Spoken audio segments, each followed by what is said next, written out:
Madness from Angelo, Glenn, Jason, and Al. Taped in front of a baseball-crazed crowd at the Coventry Mall in Potsdam. The Great Sports Debate Summer Baseball Spectacular. It may not be the last word on baseball, but it's certainly the loudest. You are desperate to have people like you. No. Well, hi, everybody, and welcome to Veterans Stadium. Chris Wheeler with Jay Johnstone, the Phillies and the Padres tonight. Tonight? Seems like we just left here a few hours ago. How did it feel to be part of the longest night in the history of baseball? Well, I have to tell you, I played in the first one in 1977 when the Phillies beat Montreal in that long game that ended up at 3:24 in the morning. And then last night we were part of it again as we broadcast it. No more. That's enough. Twice is enough. Important win for the Phillies, though, to come back and win that second game after losing the first game and playing here that long last night. Not only is it an important win, but anybody that's here at the ballpark that long, you got to win that game. I mean, the feeling, the deflated feeling that it gives you after being here for 14, 18 hours and having to lose that last game really takes a lot out of you. If the Phillies would have lost that game, they might have had a real rough homestand, but they were able to come back down 5-0, show that after that team meeting that they had before the game, that they still have something left. Of course, Mitch Williams, we'll hear about his heroics for the next month and a half. Well, a packed house here tonight, and the Phillies are hoping to play 9 innings with no rain delays. It'll be Greg Harris and Danny Jackson. We'll be back with the starting lineups coming up right after this. Cross your fingers.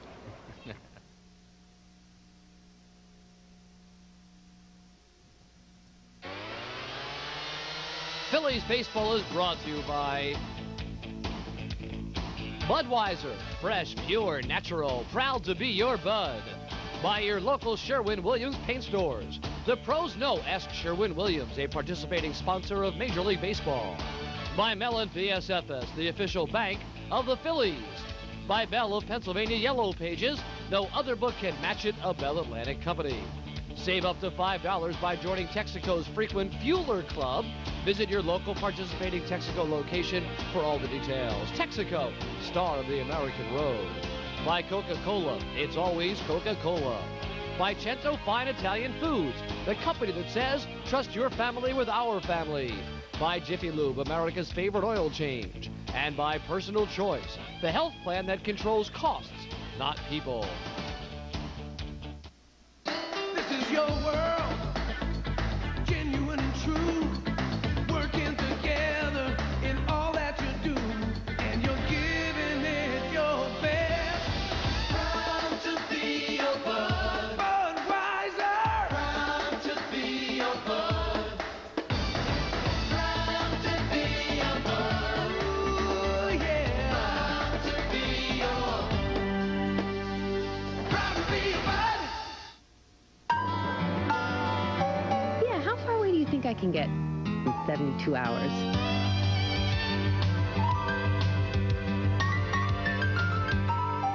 I wouldn't trust my car past the city limits.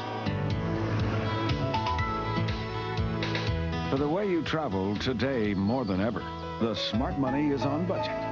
Ask for budget smart rates for great prices on cars that won't craft your style, all with unlimited mileage. The smart money is on budget. Well, we're ready to go here at the vet. Ricky Gutierrez will lead it off for San Diego, followed by Craig Shipley and Tony Gwynn. Danny Jackson set to go. Jackson at 7-4 with a 3.42 earned run average. The first pitch of the game is inside, ball 1.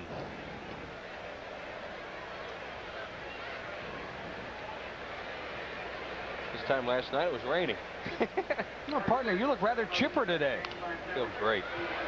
That 4 hours sleep can do a lot for you. Fouled away. Game time temperature right now, folks, 88 degrees. A muggy 88. A hot, humid night at Veterans Stadium. Great night for the hitters. Not so great for the pitchers. See what Danny Jackson can do. There's a line drive to left. Dropping in front of Eisenreich. Takes a funny hop, and he blocks it, and it'll be a double for Gutierrez. That ball had a lot of spin on it when it hit the turf. It kicked to the right. So Gutierrez is on with a double. And here's your Sherwin-Williams starting lineup tonight for the San Diego Padres. Ricky Gutierrez, Greg Shipley, Tony Gwynn, Fred McGriff, Derek Bell, Phil Clark catching. First time this year for him back there. Phil Plantier, Archie Cianfrocco, and Greg W. Harris on the mound. Well, not a very good way for Danny Jackson to start out tonight's game. A little flare double. Eisenreich had to be careful that that ball didn't take a real funny hop and get by him, get to the wall. It would have been a triple. That was double number 3 for Gutierrez. And Shipley the batter. Shipley playing at second base tonight. Runs up as if to bunt, takes a pitch over for a strike. Shipley has been at third and short in this series. Hit a 3-run home run in game number 2 last night to put the Padres ahead 3-0. I guess people have learned about what happened here last night, how crazy it was with the game ending at 4:40 on Mitch Williams' base hit. Phillies trailing 5-0 in the game, winning 6-5. Shipley takes it down low, ball 1.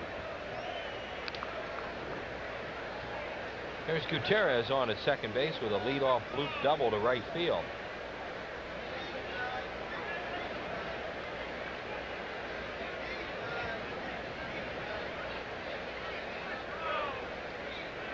Shipley, one of 2 Australian players on the San Diego Padres. In fact, I believe there's only 2 Australian players in the big leagues. Yankees have a couple in the farm system, but these 2 Australian players are the only 2. You know, the other one could be, you know, that Graham Lloyd who pitches for Milwaukee. Think so? I think he's Australian too, because the Phillies drafted him in the Rule 5 and then moved him over to Milwaukee in a deal. So all of a sudden they're starting to crop up a little bit. As you mentioned, 2 of them on this team. The other one, Jay, would be Eddles, that pitcher who won here last night, Mark Eddles. Yes.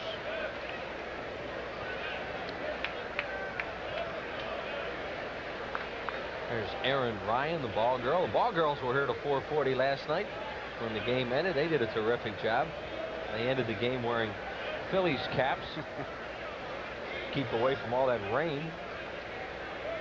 1 ball and 2 strikes on Shipley. We are just underway.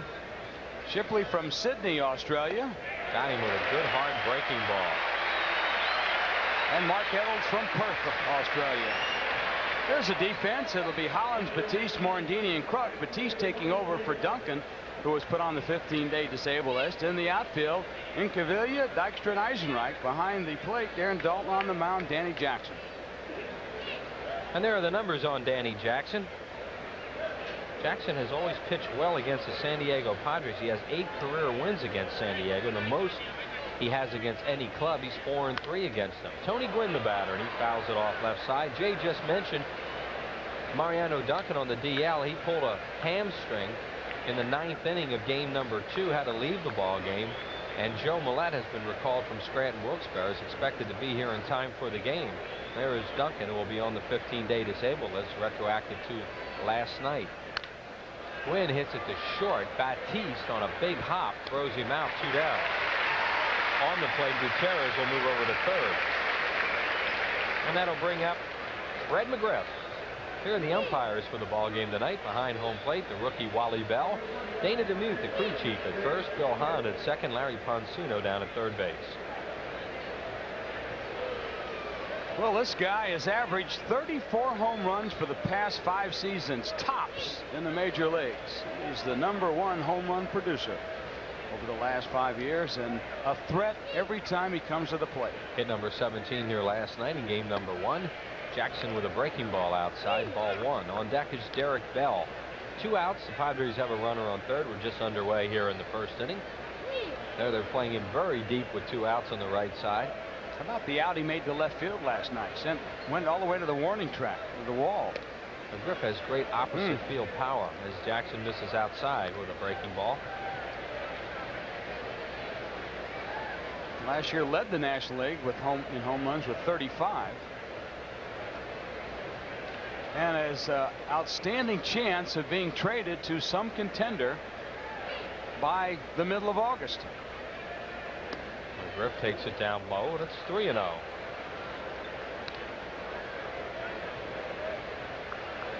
The only 2 Padres that probably, of the veterans that won't get traded, are Andy Benes, the kid that pitched last night, and Tony Gwynn. And the reason Tony Gwynn won't get traded is because he's a 10- and 5-year man, which means he's got 10 years in the big leagues. Oh, is that hit?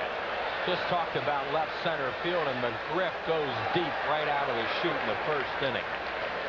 Wow, did he hit that on a 3-0 pitch. That's right where he hit it last night. That's number 18 for McGriff. He now has 40 runs batted in, and the Padres jump out 2-0 on a long home run by McGriff. Boy, oh boy. As we said, Chris, the guy's a threat every time he comes to the plate. The 3-0 pitch right down the center. McGriff with the green light KOs this one deep off the tarmac in left center field. What power the opposite way. You don't see many left-handed hitters with that kind of power go the other way, the way Fred McGriff can. Number 18, Jay gave you the numbers on him of how he's hitting so many home runs the last 5 years, and he's headed for that pace again this year. Here's Derek Bell. Bell leads the league in strikeouts. He struck out 76 times as his Tampa buddy Fred McGriff takes a seat.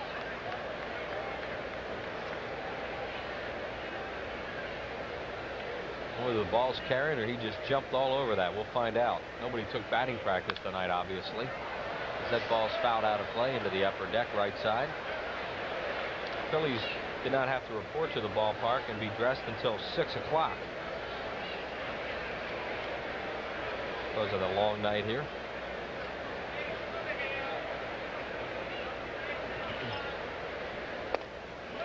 Jackson had a good hard slider in that inning, and yet he gives up 2 runs, 2 strikeouts. 2 runs, 2 hits, no errors, and nobody left. 2-0 Padres. To the bottom of the first we go.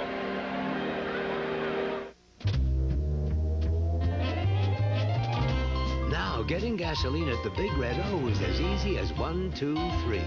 Just drive into a mobile pay-at-the-pump station. Use your ATM or credit card. It doesn't cost you any more. Then pump away. Take your receipt and drive away. Pay at the pump at Mobile. It's the fastest way to drive your engine clean. In a side-by-side comparison with the Honda Accord, our car Feels like a Honda Accord. Just as comfortable as an Accord. Just ask my friend. The same amount of interior room as the Honda Accord. 1,000-mile comparison to the Honda Accord. I don't care if all the neighbors drive Accords. I want to. Against the Honda Accord. Accord. The Accord. The Accord. The Accord. Maybe you should set your sights On the same car the automotive industry has. See your participating dealer for special limited time values. Here's your Sherwin-Williams starting lineup for the Phillies, managed by Jim Fregosi. Lenny Dykstra in center, Mickey Morandini the second baseman, John Kruk at first, Dave Hollins, Darren Dalton, Pete Incaviglia in left field, Jim Eisenreich the right fielder, Kim Batiste playing shortstop now with Duncan on the disabled list, and on the mound Danny Jackson. And for the Padres on the infield, Archie Cianfranco at third, Ricky Gutierrez at short, Craig Shipley at second, Fred McGriff at first. Phil Plantier will patrol left field. Derek Bell, you just saw a strikeout, will be in center. And Tony Gwynn, the hit machine's in right. Phil Clark behind the plate, and on the mound, Greg Harris. And there's Greg Harris, 6'2", 195-pounder, now 29 years of age, makes his home in Cary, North Carolina, number 10 pick of the Padres in June of 1985. Guy used to throw really hard, has had elbow problems, now throws quite a few change-ups, spots his fastball, still has a good curveball. There are the numbers on him. Started out slowly this year and has come on lately, as we're going to have a monster crowd here tonight. Well, Mike Rourke found out he had some mechanic problems. They located them about 3 or 4 starts ago, Chris, and it's enabled him to bring his fastball back a little bit stronger. What the problem that Harris has, he's given up 14 homers this year, primarily on hanging curveballs. When his curveball is working, it's tough to hit, but consequently, it seems like somewhere in the course of the game, he'll hang a couple of breaking balls. So the Phillies have to hope that he hangs a few here, and the right hitters are up in this game tonight. Lenny Dykstra, leading the National League in runs, with 71 of them, leads it off. And Harris's first pitch is that great big looping curveball, and he gets it over for a strike. Lenny batting at .283 with 7 homers and 19 runs batted in. That home run by McGriff, that was the first lifetime hit for McGriff off Danny Jackson, now in 6 at-bats, and he crushed it. Dykstra with a line drive and a base hit to right field. Looks like the bat racks are rattling. Lenny leads it off with a hit. Harris has a pretty good move, so we'll see what they do here as Mickey Morandini comes up. Here's the base hit after the big breaking ball, a fastball. He tried to run away from Lenny, and Lenny stayed right with it. Lenny just continues to improve on his batting average. And Morandini batting .284 over his last 34 games. His average has been coming up. It's at .240 right now. As Mickey was right around the 200 mark for a long time. Ball one. Good hit and run situation if they decide to start anybody. Dykstra, the runner at first base, with Kruk waiting on deck.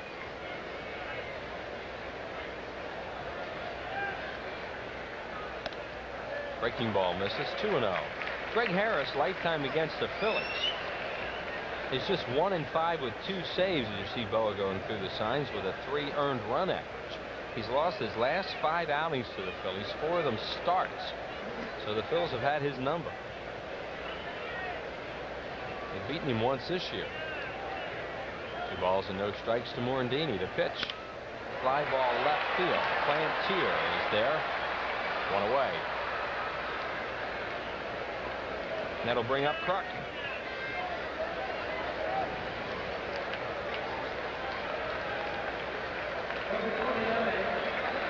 John Kruk, 4th in the league at hitting at .345. Galarraga continuing to bat over .400. Although it's a matter of time till he drops under there. He was on the DL for a long time, so his at-bats are starting to pile up a little bit now. A little bit of a decision for Jim Fregosi to make here. With Dykstra at first, the hole is open for Kruk to hit through. Harris has a good move to first base, but Lenny has been successful in his last 14 steals. So now, does Fregosi take a chance and close the hole and send Dykstra, since he's been so successful in stealing base? Or does he keep Dykstra there and keep the hole open for Kruk to hit through? You got a guy catching who's been playing left field all year, too, Phil Clark. Although he was an all-star catcher at 2 stops along the minor league way for the Detroit Tigers, this is his first game catching in a Padres uniform. We saw Clark last night playing in left field. There's Phil Clark behind the plate, so they'll test him later, you would think. I'm sure they will. Kruk is a .429 lifetime hitter against Greg Harris. Doesn't Kruk have a fabulous average against the entire San Diego organization? I mean, I think that's his best team that he hits against overall career-wise. .343. .343, that's what I thought. Thank you, Charlie. You can tell Kruk doesn't let him clean that batting helmet. That P's getting pretty dark from the pine tar at this point of the year. This kind of goes along with the rest of his image. Perfect. Harris goes 2-0 on Kruk. He went 2-0 on Morandini and got him out. They have a big overshift on for Kruk as Dykstra gets back. Center fielder Derek Bell playing shallow and well into left center. There you see it. Plantier over near the line. And Tony Gwynn playing near the 371 and straight away right field. Or actually kind of a pull position. All 3. By the way, we haven't mentioned that the Phillies and the Padres made a deal prior to the game. Phillies traded Tim Mauser over to San Diego for right-hander Roger Mason. So it's one of those change clubhouses. Yep. Well, Roger Mason now a Philly, Tim Mauser a Padre. Here's a 3-0 to the Krucker. On the outside corner for a strike there is Roger Mason, who we saw in both games of the doubleheader last night. Now in a Phillies uniform wearing number 48. Boy, that's got to feel kind of strange, doesn't it? You go on the road with your team. You're starting out on a road trip and you come into town, you play a doubleheader that sets all kinds of records for time, and the next day you're in the opposite team's uniform. Harris with a high throw over to first and Dykstra back. 3 balls and 1 strike on Kruk. 2-0 San Diego on a 2-run home run by McGriff in the top of the first inning. There goes Dykstra, and it's ball 4. Throw goes into center field, so Dykstra takes off. Phil Clark, we're just talking about him, about an inexperienced big league catcher. On ball 4, he fires it into center field, and Dykstra gets the 3rd. Well, you know they would test him. It's just a matter of when. It's a big decision for Fregosi whether to try and take the hole away from Kruk. Dykstra was running on the pitch. You see him slow up, and then as he saw the errant throw go into center, he quickly hustled over to 3rd. That's an error on the catcher, or allowed Dykstra to go to 3rd. No stolen base because it was ball 4. So the Phillies now with runners at the corners for Dave Hollins. Happy birthday tonight to Dr. William Fox of Copley, Pennsylvania, longtime fan, 91 years young tonight. Pitch to Hollins. Breaking ball for a strike. Dave had a tough night here last night. 0 for 7 in the doubleheader. Well, we extorted the virtues many times last night of the Phillies grounds crew, and we want to extend one more. A happy 3rd anniversary to Jeff and Carol Wright. Jeff's a member of the Phillies ground crew, and of course Carol, his wife, is a hostess here in the park. Good job they did. They were here till all hours of the night, just like us. Hollins takes it inside. 1 ball and 1 strike. Dave Hollins lifetime 2 for 10 off Greg Harris with a run batted in. There are the runners. Lenny Dykstra at 3rd and Kruk at 1st.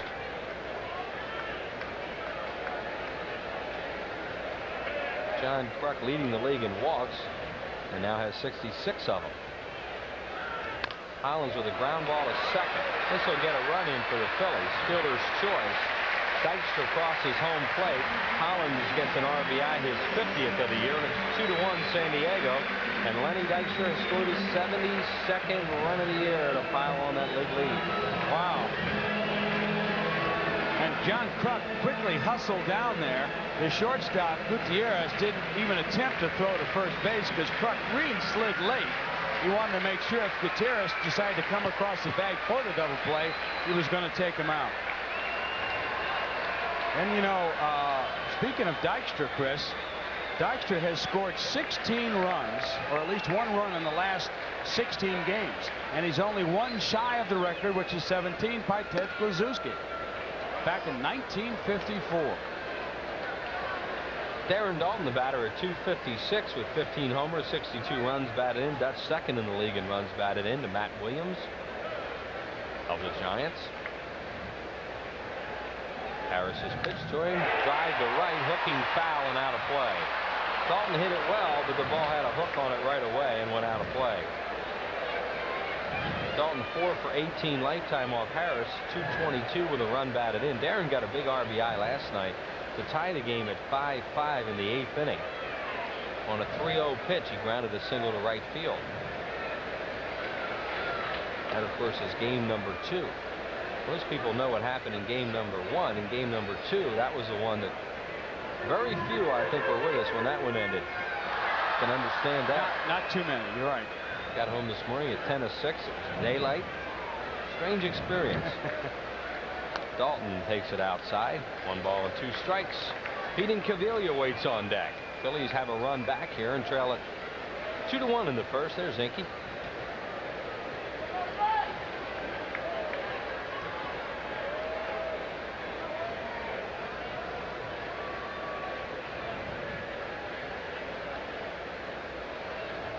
Dave Hollins with an RBI in this inning.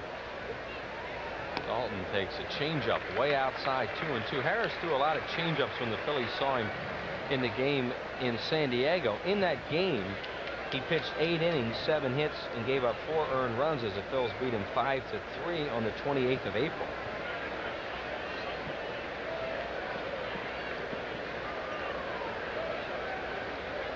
Two balls and 2 strikes to Dalton. It's a breaking ball to second base. Shipley throws him out, and that'll do it for the Phillies in the first inning. They get an unearned run. 1 run, 1 hit, 1 error, and 1 left. 2-1 Padres. Any professional painter will tell you that if you want results like these, you gotta know the tricks of the trade. You gotta ask Sherwin-Williams. Now, these are guys you can trust. They've got good paint, good price, good advice, guaranteed. Want to know something? I didn't paint this house. The guy that lives there did. Hey, fella, nice job. This guy knows what the pros know. Ask Sherwin-Williams. The Great Sports Debate Summer Baseball Spectacular is coming your way July 19th at the Coventry Mall at routes 100 and 724, just south of Route 422 near Pottstown. Join Angelo, Glenn, Jason, and Al for an hour of complete and utter baseball madness. Visit any of the mall's 90 merchants prior to the taping and register for a great grand prize giveaway, a Prism night at the Phillies for 2. It's the Great Sports Debate Summer Baseball Spectacular, Monday, July 19th at the Coventry Mall. Be there or be a Mets fan. The Phillies try to feast on the East when they shuffle the cards Tuesday, July 27th and Wednesday, July 28th at 7:35. And Thursday, July 29th, 12:35 for a business person special. Then the Pirates walk the plank Friday, July 30th at 7:35. Saturday, July 31st at 7:05. And Nostalgia Day Sunday, August 1st at 1:35 when everyone gets a free poster. Call 463-1000. Well, hello, everybody. If you love Italian food products, you're going to love Cento because they're really rooting for the Phillies this season. And the reason why, they donate $200 for every Phillies home run to the Philadelphia Child Guidance Clinic. You can find all kinds of nutritional information on all Cento labels, so be sure to go to your grocery store, find the Cento products, and fill up your basket. This year, the Phillies have hit 79 home runs. So that means that Cento has donated $15,800 to the coffers of the Philadelphia Child Guidance Clinic. Phil Clark will lead it off. The catcher batting at .311 with a couple homers and 8 runs batted in. Clark can swing the bat. He hit .400 for the Tigers last year in limited action. Padres picked him up right at the end of spring training, and he's played the outfield for them and catching for the first time tonight. They're trying to find out whether he can catch. Gets jammed by Danny Jackson. Can Kruk get there? Yeah, he's there. Ball wasn't hit very high in the air, and Kruk ran it down. Jackson looks like he's throwing the ball great tonight to be down by a run. Well, the mistake he made was a 3-0 fastball. He grooved to Fred McGriff. That's a situation where you got a great hitter in that particular spot. If you remember last night, Chris, Dalton had a 3-0 count, got a base hit to drive in a run late in the game. In fact, was that the run that tied the game, or brought us? That was the run that tied the game. So when you give a good hitter a 3-0 fastball down the chute, you're asking for trouble. Phil Plantu, the batter, at .261, playing in left field for San Diego. Jackson's pitch is a fastball over. We'd like to wish Bobby McGuire of Glenside, Pennsylvania, happy birthday number 99 today. Happy birthday, Bobby. Hope you enjoy the ball game. Foul away. And also happy 85th to Joseph Lipsitz.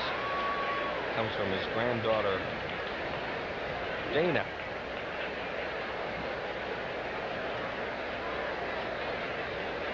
'85 years old. He's hit. Tried to come inside on Plantier, and he got the bat head out and rips a hit to left field. Hit number 3. You know, really, that was a fairly impressive piece of hitting, because this pitch really gets in on Plantier, you can see, and yet he's able to turn on it. Didn't hit it on the sweet part of the bat, hit it somewhere around the label, but is strong enough to still hit the ball with a little bit of authority, pick himself up a line drive base hit. And Phil Plantier leads off first base for Archie Cianfrocco at 146, coming over recently in a deal from the Expos organization. He had been at AAA Ottawa, over for a strike. Right after that, then they made the deal for Sheffield, sending him to Florida. Cianfrocco's a guy that the Expos liked a little bit, but not enough to keep him around. He was hitting .298 with 4 homers, 27 runs batted into the minor leagues.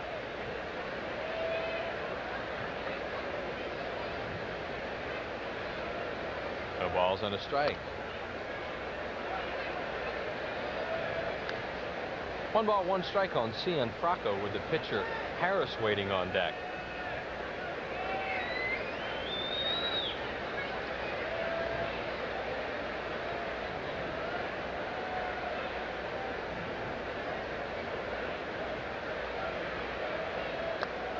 Low and in the dirt. 2 balls and a strike. Like you said, Chris, Jackson really looks like he's power pitching up there. I'd like to get the radar gun and find out how hard he's throwing. He's got to be pretty close to 90 miles an hour tonight. It's a hard breaking ball, too, which is a very effective pitch for him when he has that. Got 2 strikeouts in the first inning, but threw the 2-run home run to McGriff on a 3-0 pitch. Corvette rapidly filling up. A sellout crowd expected tonight for fireworks afterwards. Seeing Fracco off the end of the bat. I mean, they're getting some hits off the bat that sound really bad, like that one. Well, what's happening to the right-hand hitters, Jackson is throwing the fastball with a great deal of movement. The ball is running away from them, almost out of the strike zone, and sometimes it is out of the strike zone, and they're hitting it right off the end of the bat. And a lot of times when you hit a ball off the end of the bat, you get those little flares, those little dunkers, Texas leaguers, whatever you want to call them, and usually they're in places that are very tough for the fielders to get to. Gutierrez started the game with a double to left. There's that hard slider, and he chases it. I mean, he has good stuff tonight. Strikeout number 3 for Danny Jackson.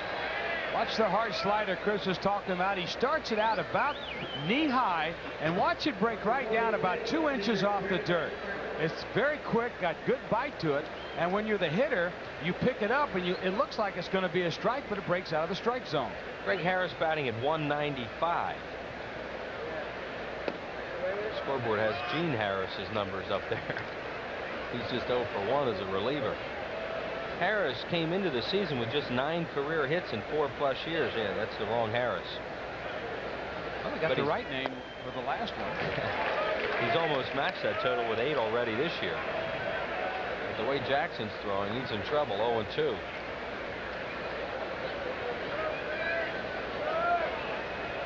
Speaking of pitchers and hitting pitchers, how about Mitch Williamson? Fouled away. Thought he won the lottery, by the way. He was running around that clubhouse today. He made a lot of people happy last night. A lot of media attention.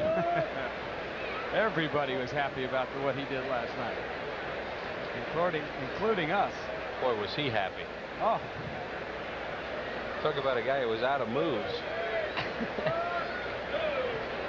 No balls and 2 strikes. Oh! Jackson made a bad mistake to Harris, and he rips it to left. It's off the top of the wall on 1 hop, and the Padres are going to get a run. Wow. My goodness, we just talked about how well he was throwing the ball, and he threw that ball right up in the wheelhouse for Harris. Talk about a black cat statement. Knocks in his 2nd run of the year. Danny Jackson makes a bad pitch here. Harris on the year, as Chris mentioned, only hitting at 195. He got 8 hits and 41 at-bats. Prior to this double, he'd struck out 13 times, and a mistake pitch, and it cost Danny Jackson. Phillies almost caught a break there. Very close to it bouncing over the fence for a ground rule double, and the run wouldn't have scored, but it hit on the top of the wall. So Jackson, as well as he's throwing, has made 2 mistakes, and they've really hurt him. Boy, that's a real toughie there, partner. Greg Harris's 3rd double of the year. So he now has as many hits this year as he had in all his big league career prior to this season. Gutierrez, the batter, started the game with a double. Fouls it away. I mean, you could have gone to the bank that he was going to get Greg Harris out 0-2. You would think so.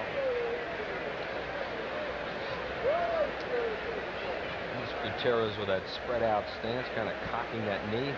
Brian Jordan's swinging the bat a little bit like that now. The player from the Cardinals.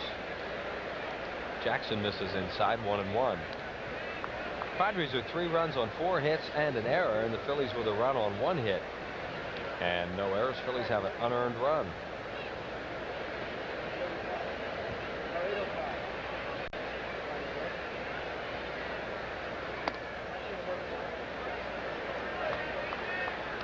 You know, the field is really dried out pretty good after all that rain it got last night. I'm looking out over the field, and again, you got to take your hat off to the grounds crew. What a great job they did in preparing this field for today's game. Got a great story about Mike DiMuzio, what happened to him this morning. Gutierrez gets jammed on 1 hop. Batiste throws him out. We'll get back to that Michael DiMuzio story.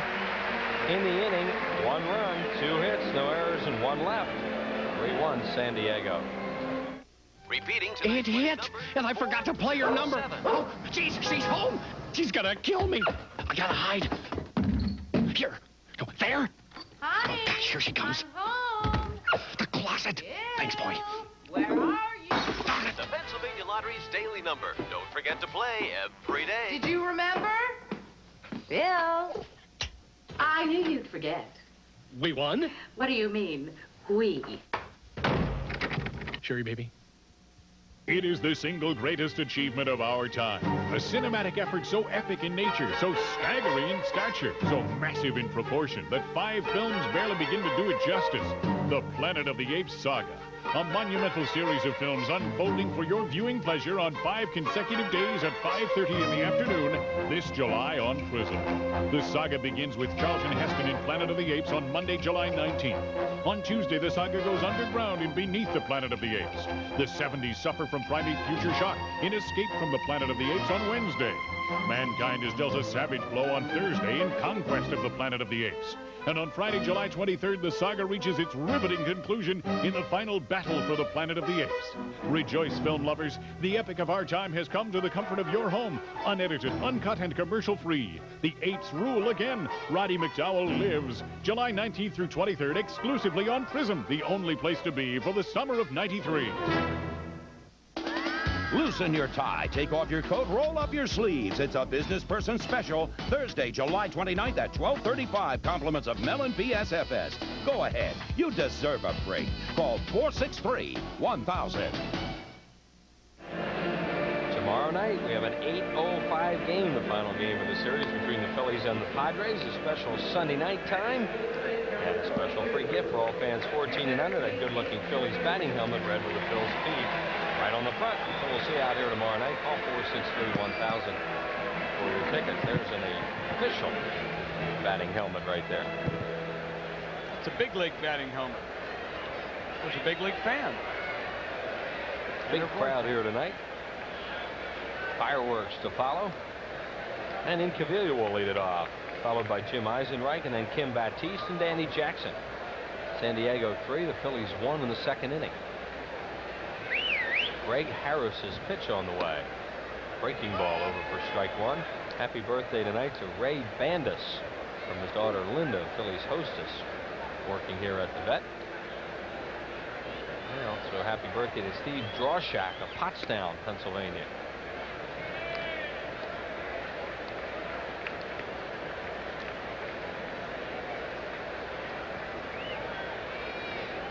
One ball, one strike on Incaviglia.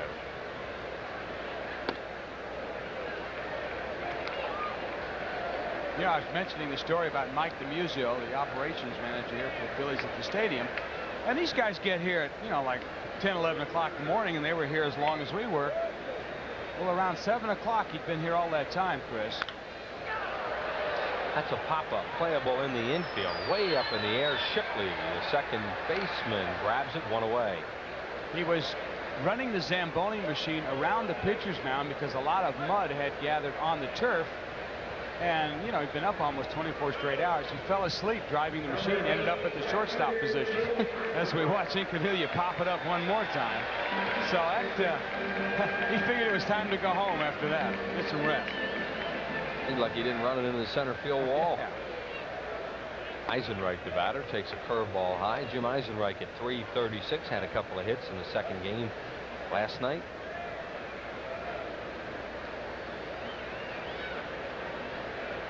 Breaking ball misses. 2 balls and no strikes.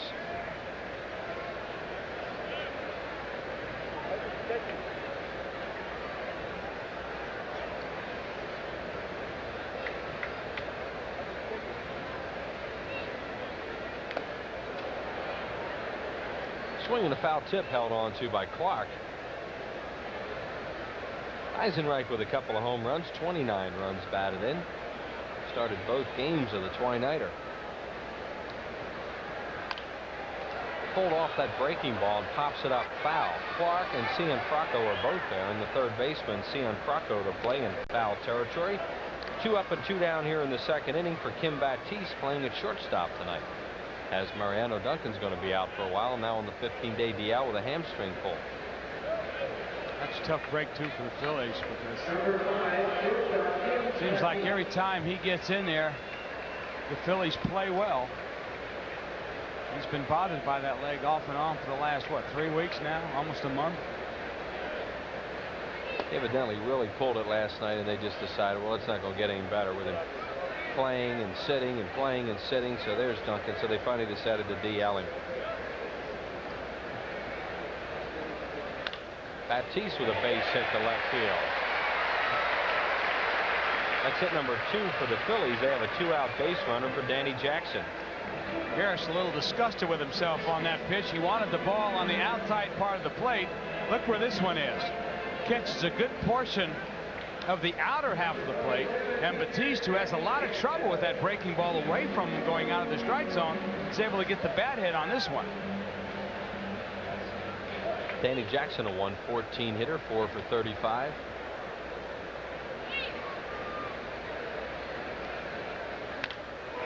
High in the air to deep left field. Plantier back at the wall, and he has room and makes the play.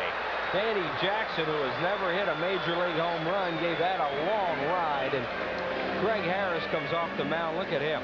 He knows he just made a bad pitch and got away with it. No runs a hit, no errors, and 1 left. 3-1 Padres.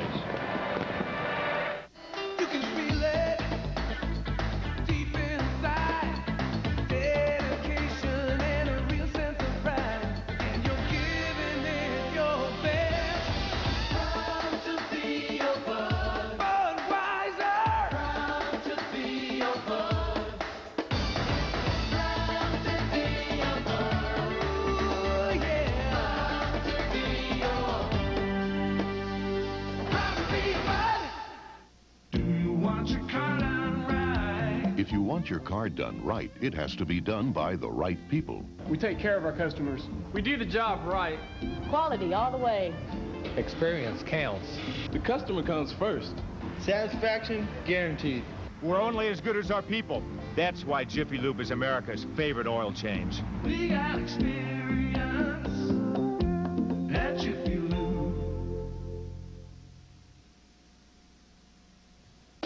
Kids 14 and under get a really neat mesh jersey free. Compliments of Modell Sporting Goods when the Phillies take on Barry Bonds. Will Clark and the Giants Sunday, July 11th at 1:35. Call 463-1000. Sunday, July 11th, when the Phillies play the Giants at 1:35. It's batting practice mesh jersey day. It's a brand new exciting item for all children 14 and under. It's a good-looking red mesh jersey. Looks just like the Phillies batting practice jerseys. This great gift is compliments of Modell Sporting Goods. A terrific day to come out with the family. A lot of good baseball and a great gift. So make your plans now and purchase your tickets at any one of the many local Ticketmaster outlets, or you can just pick up the phone and dial 463-1000. That's 463-1000, July 11th. It's batting practice mesh jersey day against the Giants. Craig Shipley will lead it off, followed by Tony Gwynn and then Fred McGriff. 2, 3, 4 hitters in the Padres lineup. Shipley struck out in the first inning. Danny Jackson has not walked a batter. He struck out 3, but he's given up a 2-run home run to McGriff and an RBI hit, a double to Greg Harris, the pitcher. Phil's trail at 3-1 beginning the 3rd inning. Shipley on the ground to short. A big hop for Batiste. Wide throw, but Kruk stays on the bag. Funny, Kim Batiste is playing a lot better when he was at third base than when he plays shortstop, which is his natural position. Why do you think he made this wild throw? Look at this. He had plenty of time. It looked like he tried to throw a little sidearm 3/4. Because he had plenty of time. He took the extra step, and the throw was way high. And Kruk did a nice job of coming off the bag on the inside part of the bag to snag it. Tony Gwynn, the batter, grounded to Batiste his first time up. Gwynn batting at .311.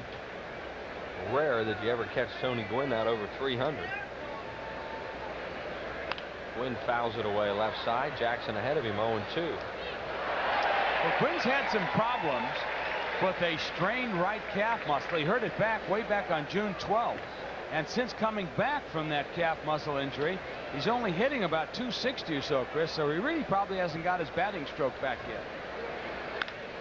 And he hits a lot of balls that way, and it goes out of play. He's a .327 lifetime hitter coming into this season. So Tony Gwynn's one of those guys, Jay, you just expect him to hit 300. Oh, he'll hit 300. There's no doubt about it. 10 straight. Stan Musial, the only player with more. Oh, a perfect pitch in the outside corner. Tony Gwynn thought it was outside. He just stands there. And he looks for the umpire, Bell, but he's back there getting some new baseballs from the bat boy. Well, you be the judge here. That pitch caught right on the corner. It looked like it was outside as he caught the ball, but the pitch came right over the outside corner of the plate. Here's a 3-0 pitch to Fred McGriff when he was up in the first inning. Oh, hear the crack of the bat on that one? Wow. That made it 2-0. It's now 3-1, and McGriff takes a fastball over for a strike.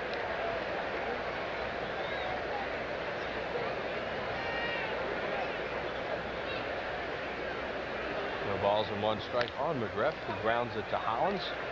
Hollins fires and just got McGriff on a close play at first. No runs, no hits, no errors, and nobody left. Time now for tonight's Vintage Vision as Larry Rosa looks back 15 years when a 40-year-old Padre by the name of Gaylord Perry won the Cy Young Award.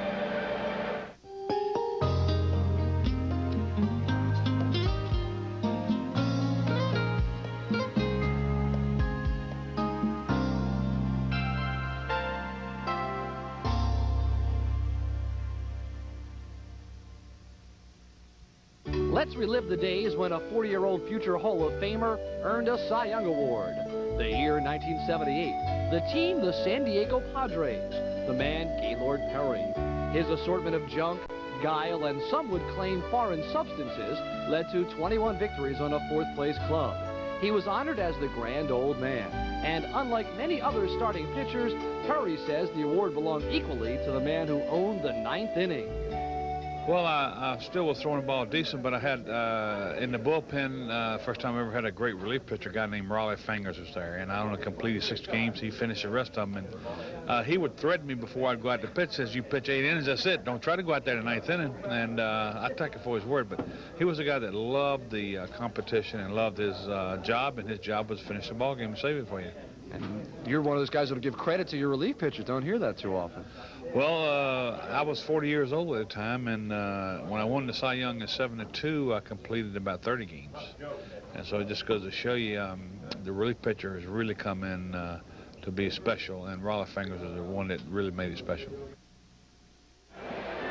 Well, tomorrow night, the game will be nationally televised on ESPN. If you're not at the ballpark, that's how you can see it. And then Monday, Tuesday, and Wednesday nights, Tommy Lasorda, Mike Piazza, and the Los Angeles Dodgers are here. We'll be on Prism on all 3 nights. Sonny Dykstra leads it off. Dykstra single scored the Phillies' run in the first inning. It was an unearned run on account of a throwing error by Phil Clark, the catcher. Dykstra batting at .285, leading the league with 72 runs scored. Breaking ball. It's just the way he started him in the first inning. Got it over again. Boy, all the Italian restaurants in South Philadelphia are gearing up for Lasorda. They've ordered another couple of 100,000 pounds of pasta. They'll be coming in tomorrow night. While the Phillies are playing. Inside. 1 ball and 1 strike. Paul Wetterow from Tamaqua here at the game wanted to say hello to Josh Donahue back in Tamaqua. A lot of big Phillies fans in that area. We get plenty of bus loads down here. Dykstra ahead in the count. Phillies have been ahead in the count quite a bit tonight, but Harris has only walked 1, that being Kruk in the first inning.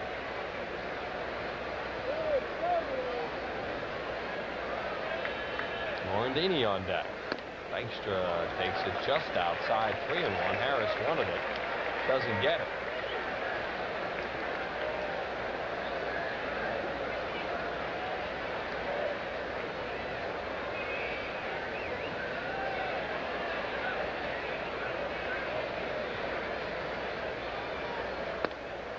Right down the middle, and the count full to Dykstra, trying to get his way on base any way he can.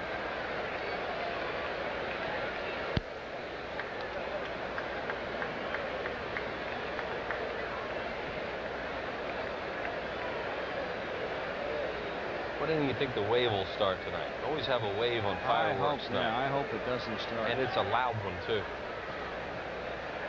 Dykstra tries to check on a curveball and can't. Says the home plate umpire, Bell. Dykstra's trying to get him to appeal to third, but Bell says he has it all the way, and that's a strikeout. on a 3-2 breaking ball. He really fooled him. And he chases it. Yes, he did. Once the bat crosses the plane of the plate, it becomes an automatic strike. That's strikeout number 1 for Harris. And Morandini, the batter. Mickey takes it outside. So Harris continues to run a lot of deep counts, but for the most part has been able to come back and get the hitters out. If that pattern continues, if the Phillies make him pay for it. 1-1. We have a happy birthday to Margaret North in Bordertown, New Jersey, 72, and Cherry Zwick of Palmyra, New Jersey, her 21st. So happy birthday to you two and many more. Morandini high in the air to right field. Plenty of room for Tony Gwynn. And there are 2 outs here in the 3rd inning. Also, happy anniversary to Vincent and Edith Romano, 45 years from Holmes, PA, and Mary and Frank Amayo, Morton, PA. Get well wishes. Both had major operations and just got out of hospital, and we wish you two well. John Kruk walked in the 1st inning. Greg Harris lost his first 5 starts this year. He's 1-5, but is 6-3 in his last 11 with a 3.14 ERA. He's been pitching well for San Diego.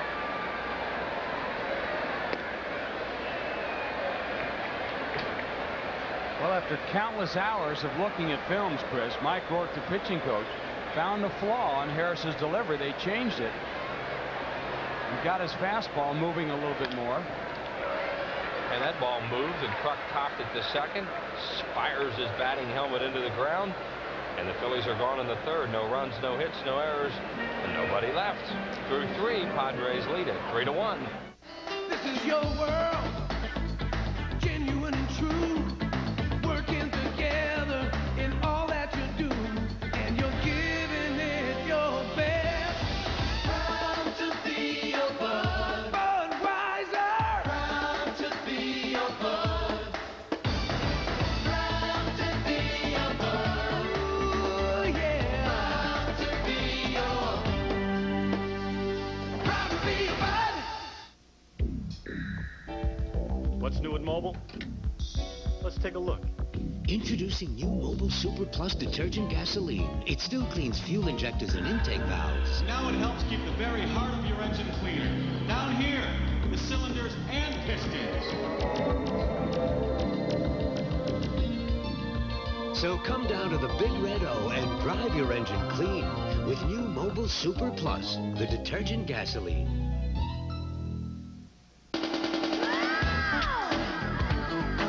The Phillies try to feast on the East when they shuffle the cards Tuesday, July 27th and Wednesday, July 28th at 7:35.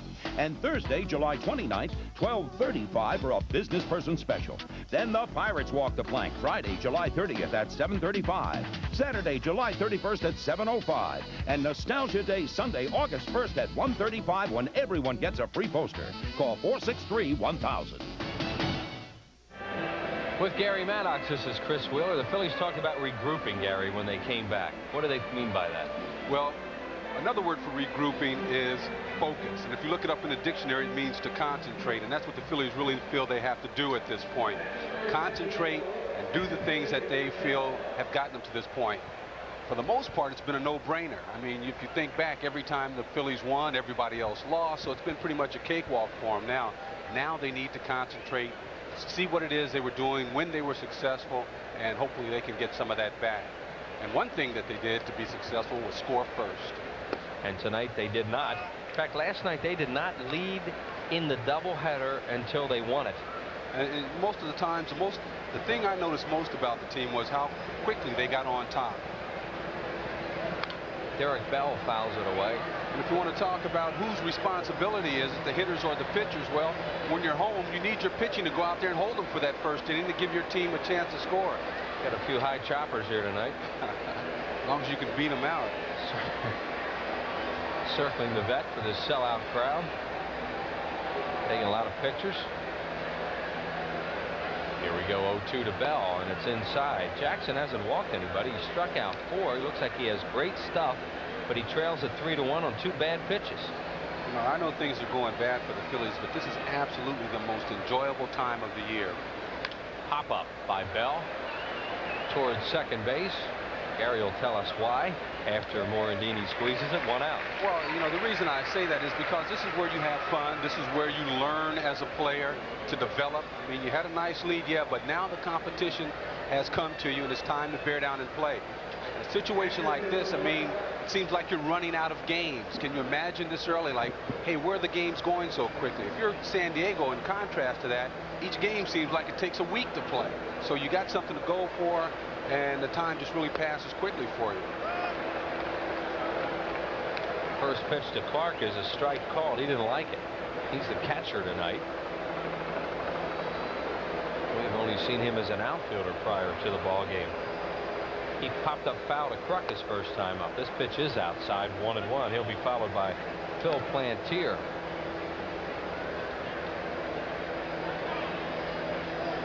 Danny Jackson at 7-4 in the year with a good ERA of 3.42, 8 career wins over the Padres. He's been coming inside quite a bit. He misses there, 2-1.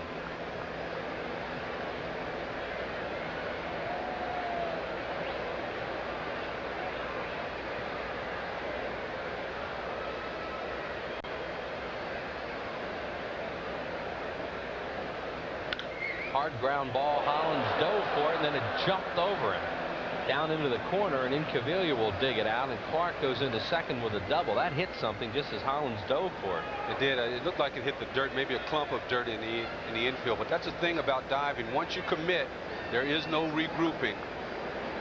Here it is, an inside pitch, and watch him go down there to get it. Then it comes up over his glove. It hit a clump of dirt or something, just bounced over his glove. See, there's Dave Hollins. Thought he was going to dive right on top of it. Mike Schmidt never used to dive. Clark at second base with his 8th double of the year. And Plantier, the left-handed batter, up. Takes a strike call. Craig Nettles used to dive all the time, so not to say one way is right or wrong. Well, he was so quick. And Michael used to get the balls that other people used to just dream about. Yeah, his anticipation. With all the offense Mike Schmidt put on the board, sometimes I think it was overlooked how good a defensive player he was. Not by Steve Carlton. And those left-handers, that's right. Man. 1 ball and 1 strike now on Plantier. There's Danny Jackson with 51 pitches. I can really sympathize with the Phillies. They're playing against a team. This is a team that's trying to get focused against a team that's pretty loose. You know, they're not trying to hurt you or anything like that. They're just going up there swinging the bats. 1 ball and 2 strikes. As far as having anything to play for, the San Diego Padres as a team have nothing to play for, but they have individual stats that they're going for, and they're just up there swinging the bats, trying to get some base hits. Whereas if you're a focused team now, as opposed to trying to get focused, then you beat this team very easily. But the Phillies are trying to get their act together as well. Plantier fouls it away. San Diego Padres are also a team that every day they come to the ballpark and wonder who's going to be gone from the day before. As Fregosi looks on, today it was Roger Mason traded to the Phillies for Tim Mauser right before the ball game.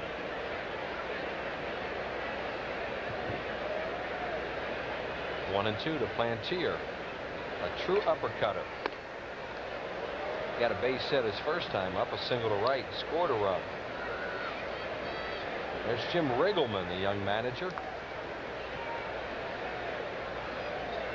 He was in the Cardinals organization for a number of years. We had him at Dream Week one year as a coach.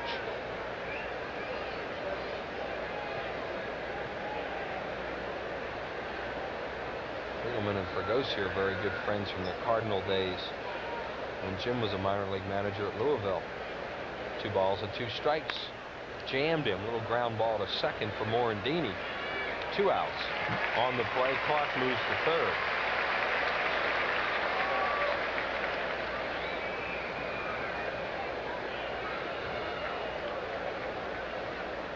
Here's a pitch by Jackson. Just a little fastball. Gets inside. Cianfrocco, the batter, struck out on a slider his first time up. Greg Harris on deck with an RBI double.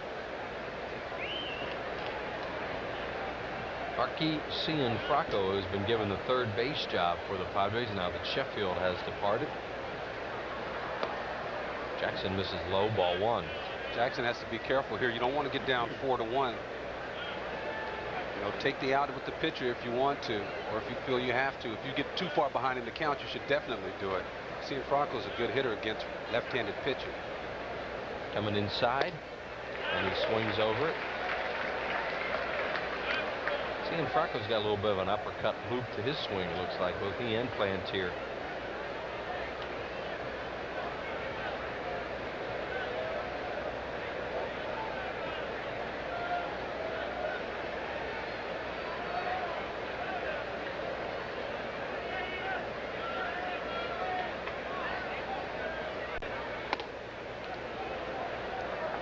And Jackson now behind him 2-1. Boy, he's throwing hard. You can hear that glove pop up here.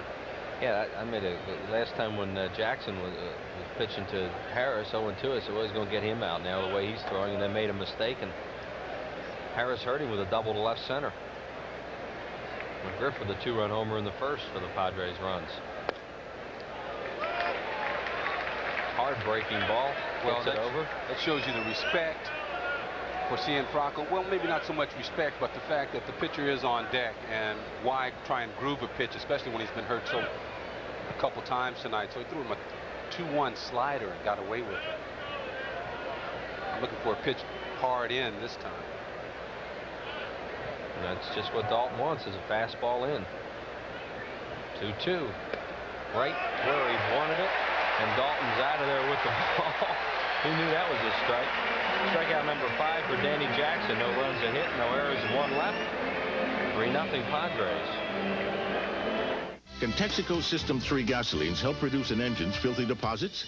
You know, it's no illusion. System 3 helps make filthy deposits. What are y'all doing? Oh, disappear. Where's my car? All it took was System 3, and now my Bronco takes off like my Thunderbird. System 3 really whipped those filthy deposits. Well, I love it when she talks like that. When it comes to performance, in cars both new and old, you can count on every grade of Texaco System 3. Where's my car?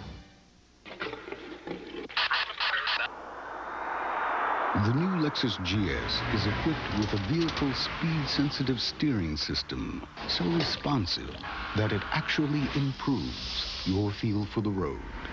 Now, the only thing more exhilarating than watching the Lexus GS is driving it. The new GS.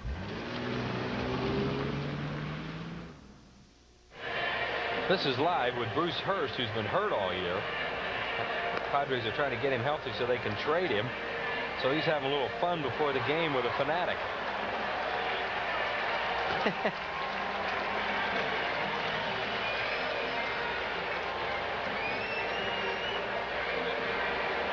Now the fanatic has decided he's going to get him back, and look at that water gun he's got.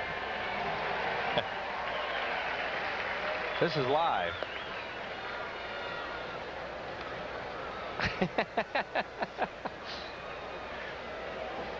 Have to clean that camera off. He got Hurst and the camera. Andy Bennis looking on there. Bennis had a 5-0 lead in the ball game last night. The Phillies were able to beat him, which was one of the more amazing parts of that evening. What could a healthy Bruce Hurst do for a team? Quality pitcher. And the fanatic having a good time with the fans. Big crowd here tonight. Happy birthday, number 56, to Charlie Rowan. Does a great job for us here in the press box. And birthday wishes to Christine Robinson. So I'd like to thank Mike Murray from Spectagard for bringing a nice cake up here for us tonight. Ground ball to second. And Hollins is out on 1 pitch, so Harris continues to mow down the Phillies. Phillies have just 1 unearned run off him. Phillies are getting that camera ready to work.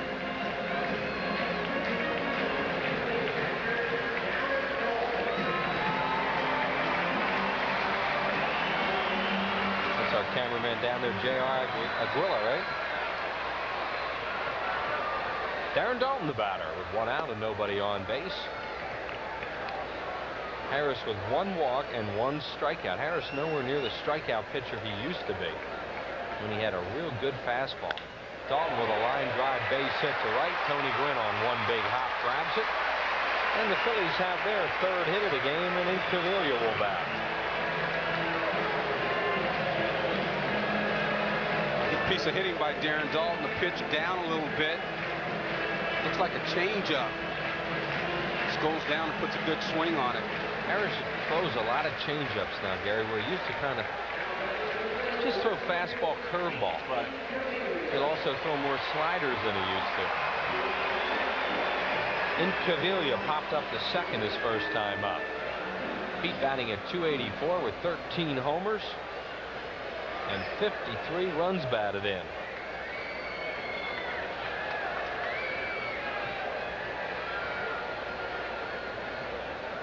Outside, he surpassed his 92 totals in both categories already. Spent last year with Houston. Yeah, I bet you if you could have wrote in 53 RBIs and 13 home runs at the beginning of the season, you'd have said, yeah, we'll take that. Let alone by July 3rd.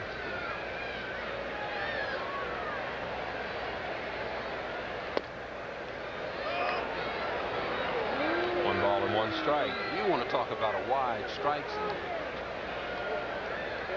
The umpire tonight behind home plate.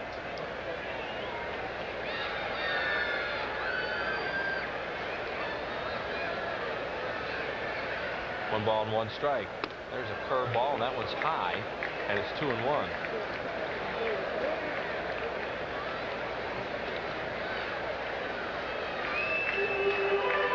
That's where Incaviglia likes to guess and look for something.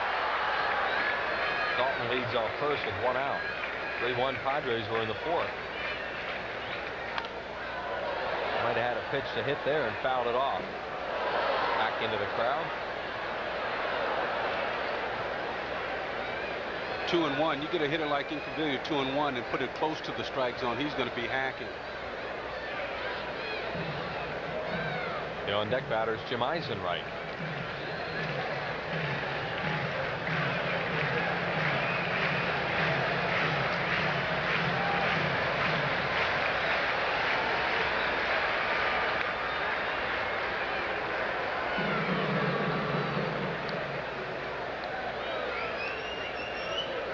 And now Harris calls time, wants a new baseball from the home plate umpire Wally Bell, who tosses it out to him. 3 runs, 5 hits, and 1 error for San Diego. 1-3-0 for the Phillies. Big crowd starting the rhythmical clap in the background, trying to get something going. Incaviglia fouls it away again, out of play. Pete noticed that Mr. Bell has a wide strike zone as well, so he wasn't he's not going to wait to be called out. Anything close, I'm swinging. Looks like Incaviglia is working on that beard again. Saw him last night. He had a heck of a beard in that doubleheader.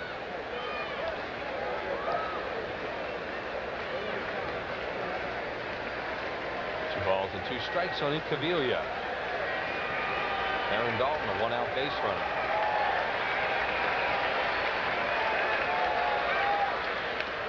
Harris has really not shown much of a move to first tonight. Just kind of throwing over there to let the base runners know that he's aware of them. Dalton has stolen 3 bases in 3 attempts. He's not going to try and steal here, I wouldn't think. Incaviglia, hard ground ball, great play by Cianfrocco. He's going to go to first and got him. Outstanding play by the third baseman. 2 outs. Dalton moves to second.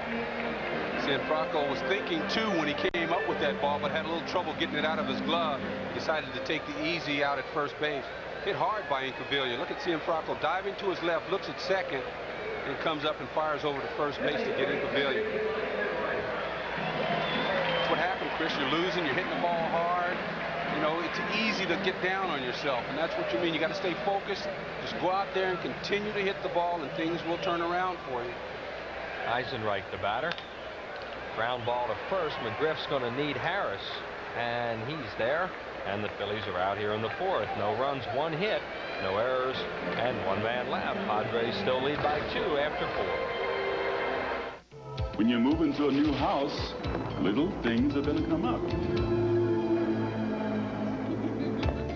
Unexpected things. Things the previous owner forgot to mention. So to make your new house a home, turn to the book with more choices. It can even help if you want to get out of the house for a while. The Gentleman Bella Pennsylvania Yellow Pages. 9 out of 10 use it. No other book can match it. A Bella Atlantic Company. Yeah, you're right, Judd. There's no beach traffic. Easy. I want out. There's a Coke machine. Man, I'm so hot. You certainly are. Hot as in sweaty. Hey, so crank on the AC. Air conditioning is for the weak, like yourself. I'm sticking to the seat like yourself. That Please dog is don't. moving faster than we are. All you guys ever do is complain. Your shoes are pretty. Could someone please fan me? No. Coca-Cola, anyone? Yay! Thank you, Alan, for serving a purpose in my life for the first time. Well, You're very welcome. Time together. You can feel it deep inside. Dedication and a real sense of pride. And you're giving it your best.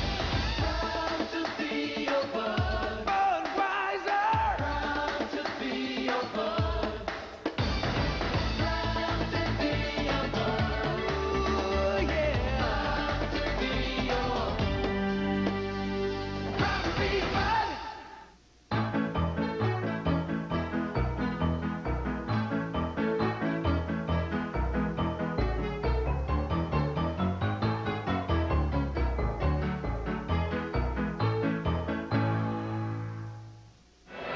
Well, the annual Phillies Family Autograph and Auction Party is scheduled for Monday, August 2nd at 6 o'clock. All proceeds will benefit the ALS Association. Lots of fun. The night will include autograph booths, silent live auctions, fun and games. The tickets are now on sale. Call that number 463-1000 or get them down here at Veterans Stadium. Just a limited number of tickets available. So don't get shut out, and we hope to see you down here on Monday night, August the 2nd at 6 o'clock. Say, I was signing with Dick Allen last year. Who's coming this year? Any idea? Larry Schenk will take care of you. He always positions you. Oh, does he? Yeah. So you better check with him. No, is Dick coming this year? I was wondering what the guest list is. I don't know.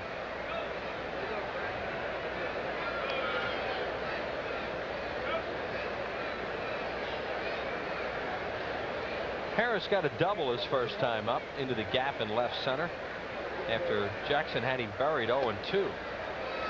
And Danny really let him get away. Now he has him 0-2 again. He knocked in a run on that double to make it 3-1. That's where we stand.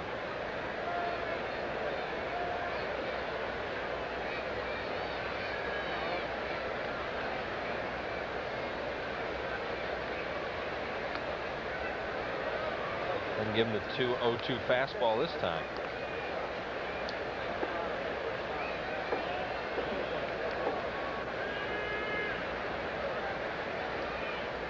Oops.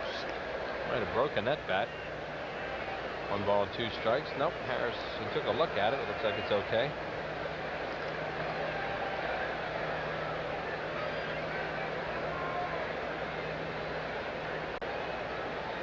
Greg Harris, now 29 years of age, born in North Carolina, still makes his home there, and he rips that one to Batiste, who caught it on the line. And Harris has hit 2 balls right on the nose tonight.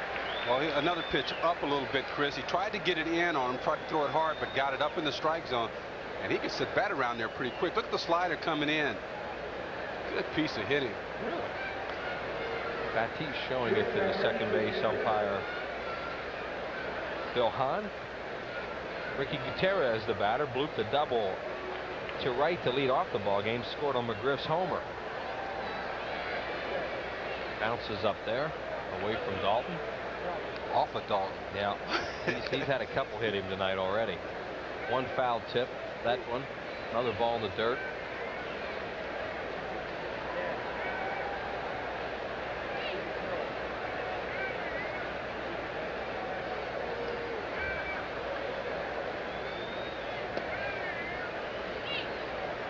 Low 2-0.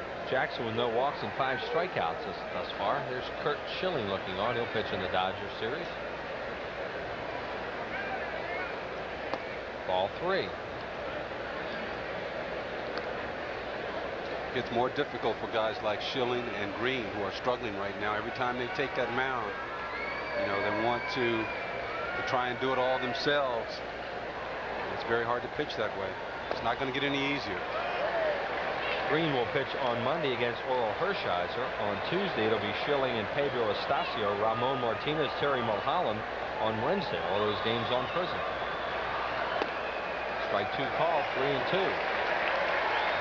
So Chris, what I mean by fun, I mean contrast this season to last year. Everybody in town wants to know what the Phillies are doing, and especially because it's getting close now. Everybody's nervous. They have their opinions. That kind of excitement really, you know, when I was playing, I know it really lifted my spirit. Hollins, a good play. Can he get him? An even better play as Dave Hollins uses the turf and throws him out, 2 down. Well, I'm sure that does a lot for Dave Hollins' confidence because he has had nothing but trouble throwing the ball over there. Here he goes way in on the third base side. It just comes up, bounces it over there, and makes a nice throw to Kruk. And that one, in the past, he's been hesitating, taking that crow hop. This, he doesn't have a lot of time, just sets. Shouldn't say set, just kind of turns and throws and gets it over there. Shipley, the batter, 0 for 2 with a strikeout and a ground out. 2 outs and nobody on base here in the 5th. Figured to wave for about the 5th inning, and they're trying to get one started. Always have a lot of waves on fireworks nights.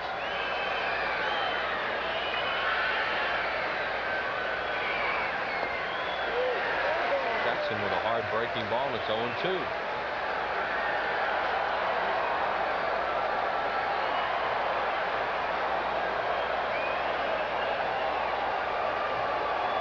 Shipley fouls it away.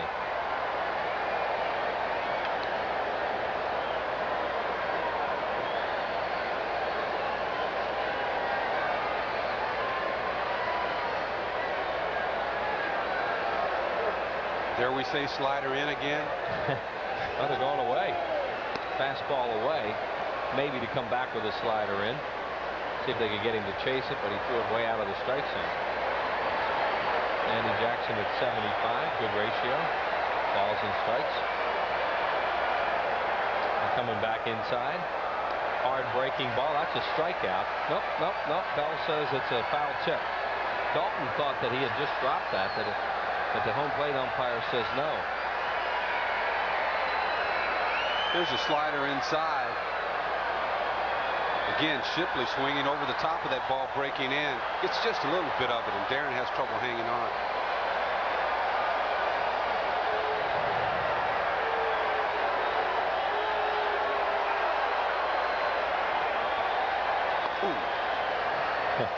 Thought it had him, huh?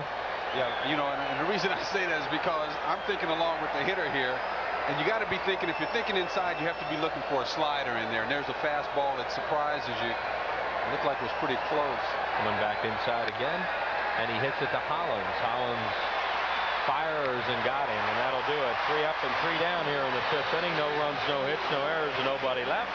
Phil's bat in the bottom of the 5th. 3-1. In the summer of '93, only one channel will bring you exciting, fist-pumping, first-place Phillies action. And over 100 star-studded, critically acclaimed, blockbuster, commercial-free movies. Prism. The only channel with exclusive Phillies home games and over 100 movies a month. It's the only place to be in the summer of '93.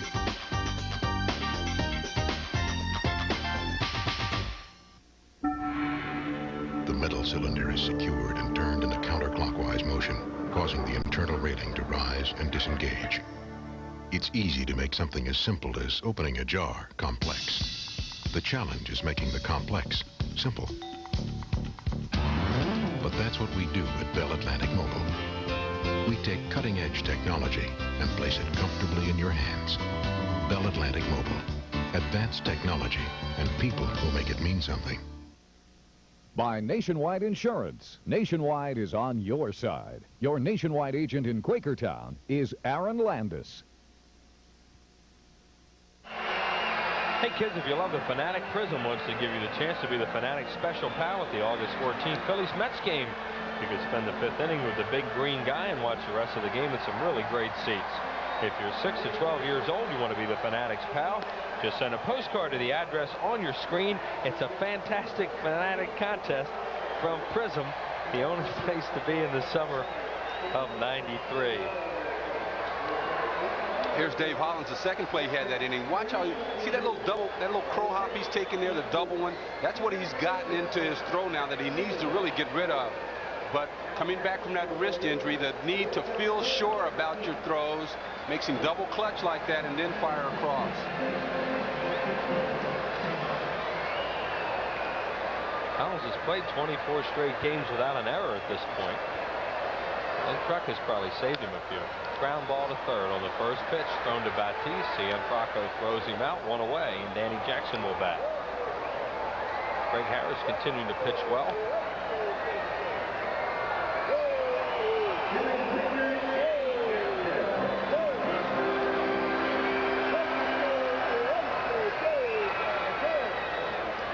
Harris in his last outing went 8 innings, gave up 8 hits, 3 earned runs, walked 2, struck out 5, pitched to a no decision.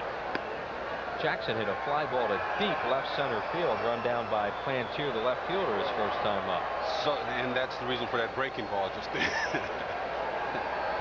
Yep, just let you know that I'm not going to throw another fastball up there for you. He throws a fastball there, 1-1. Get him thinking a little bit.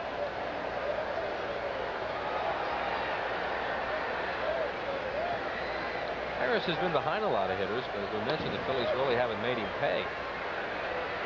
And Jackson swings and misses 1 and 2. He has 1 walk and 1 strikeout. Harris, number 10 pick of San Diego back in June of '85.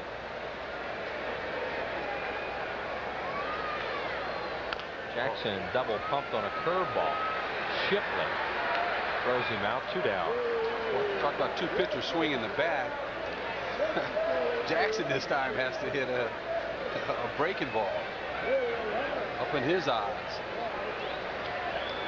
And this curveball kind of stays up in the strike zone a little bit, but a good piece of hitting just to put that ball in play. Harris had to hit a slider off Jackson when he was batting, so a lot of respect for the pitchers here shown. That's because they both ripped a couple balls. Now here's Lenny Dykstra to get some stability back in the game. Got, you know, work the pitcher a little bit, try to get on and make something happen. It's 3 straight at bats. He's thrown that big looping curveball to him on strike 1, or on the first pitch, and got strike 1 out of it. I mean, that's a tough pitch to go up there and sit on. Oh, well, he won't be sitting on it. No. He did the right thing. You kind of look at it and say, okay, do it again. Yep.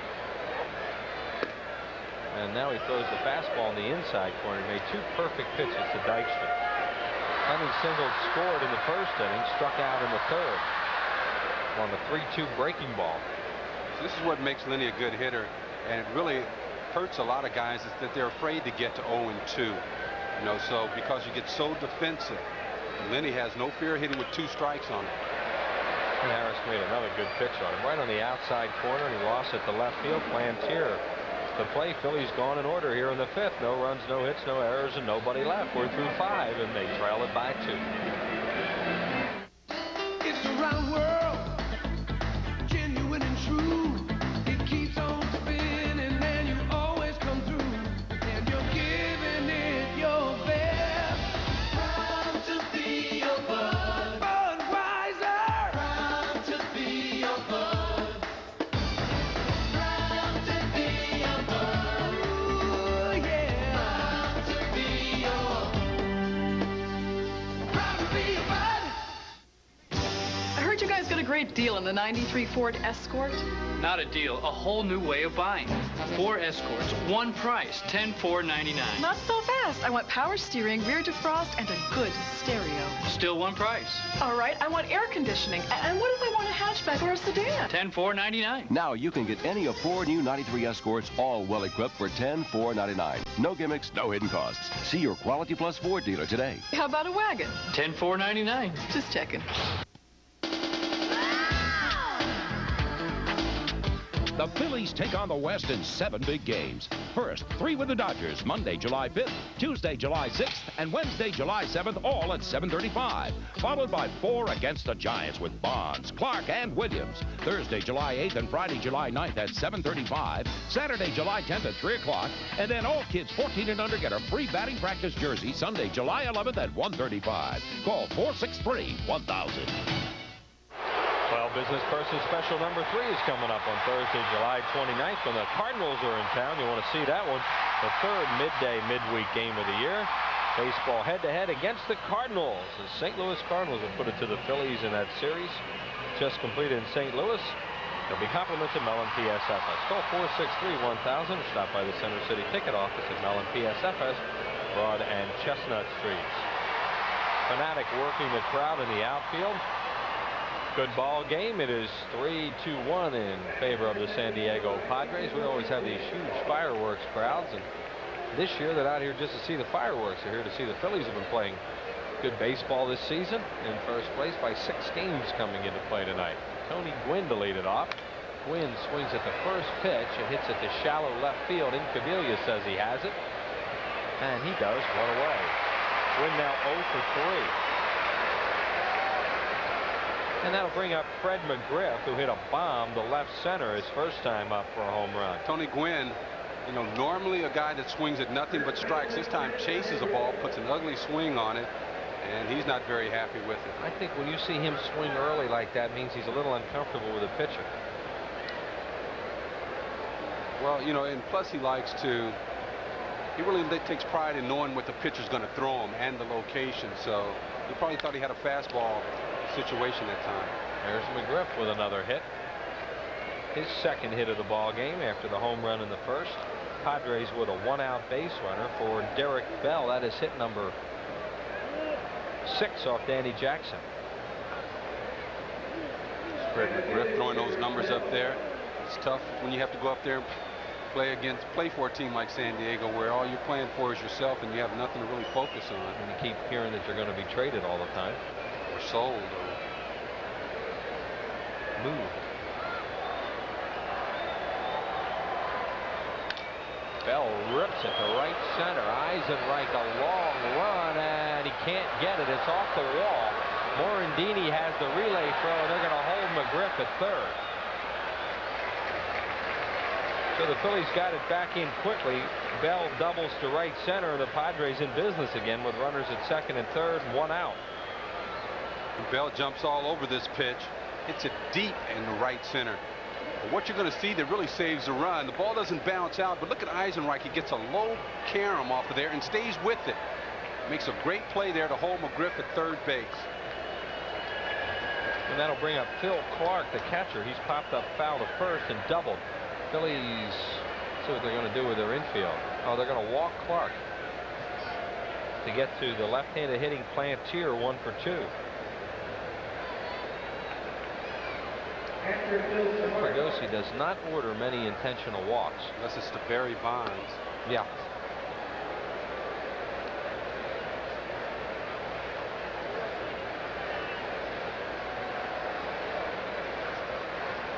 Ooh.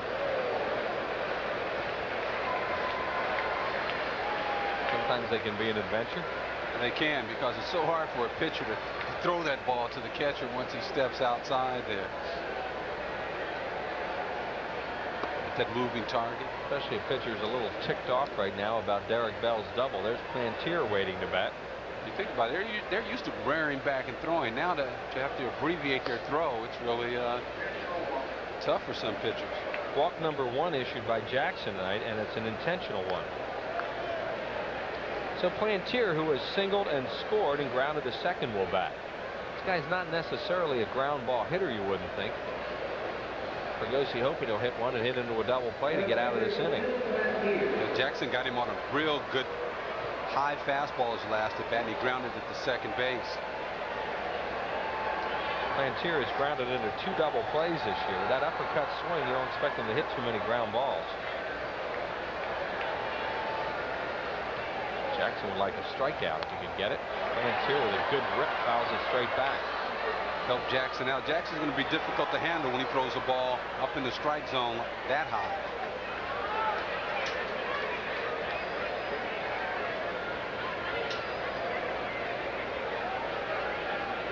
Plantier may be thinking a ball up in the strike zone to drive to the outfield and get a sacrifice fly. Padres lead at 3-1. He sure is not looking for a walk. Oof, that almost ate up Dalton. Been playing a breaking ball. There's McGriff, the runner at third base.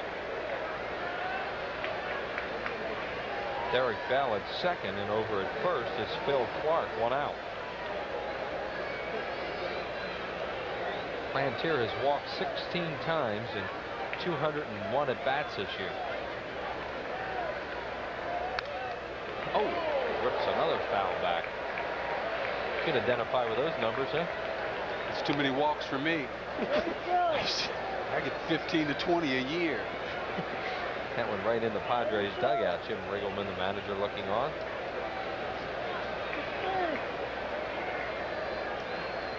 So he's ahead of him, 1-2. Ooh, good pitch, and he doesn't chase it. Boy, it's a good pitch. Not a strike, but definitely a good pitch and a tough one to lay off. Especially for a left-handed hitter. Woo. 2 balls and 2 strikes to Plantier. Bases loaded, 1 out. Padres lead it 3-1. We're in the 6th. The 2-2 pitch. Got him with the same pitch. He chased that one. He gets his strikeout. There are 2 down for Arky Cianfrocco. Number 6 for Jackson. Chris, right back with the same pitch he was able to hold up last time. This time couldn't do it. Pulled right off. Looking for a fastball, it looks like. Danny Jackson's strikeout high for the Phillies this year is 7 in his first outing at Houston. And he now has 6 in this one. I'll tell you, if Jackson's able to get out of this inning, Eisenreich should be the first person he talks to when he gets in the dugout. Cianfrocco has struck out twice. That's a foul ball. Boy, Poncino had to get out of the way first and then came up with the sign, and he calls it foul. It was really close. Well, if the Phillies were thinking their luck was bad, they can now change that, because this ball is just foul. That would have been big-time runs. Oh, yeah. At least 2. At least 2, and depending on the carom down there with 2 outs, maybe 3. See, the umpire has to get out of the way, and now he makes the call. Almost hit him.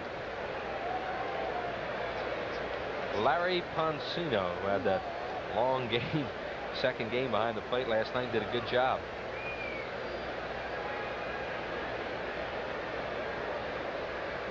Bases loaded, 2 outs, 0-1 to Cianfrocco. Ground ball to second. He should be out of it. Morandini throws him out. Good pitching by Danny Jackson after the intentional walk. No runs, 2 hits, no errors, and the Padres leave him loaded. Bill's coming to bat. There's Jim Eisenreich. Made that good play. Padres lead it 3-1. Time now to build a case for the defense as Larry Rosen visits with 5-time Gold Glove winner Tony Gwynn.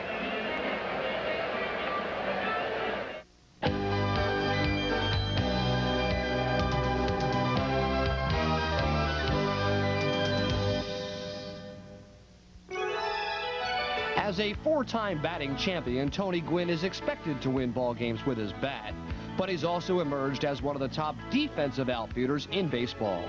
A 5-time Gold Glove winner, Gwynn says for him, good defense is predicated on preparation. I'm a much smarter outfielder, I think. You know, I still don't have the arm strength and things that other guys have, but, you know, I try to position myself in the right place, and our ball club has gone to the computer, and we look at, you know, printouts of where guys hit the ball off certain guys, but I still think it boils down to you knowing your staff and knowing the other hitters and what they like to do and what they're trying to do. And in my case, I think I'm pretty good at that. You know, it's not something you can look at the box score and say, yeah, he is pretty good, or no, he isn't that good.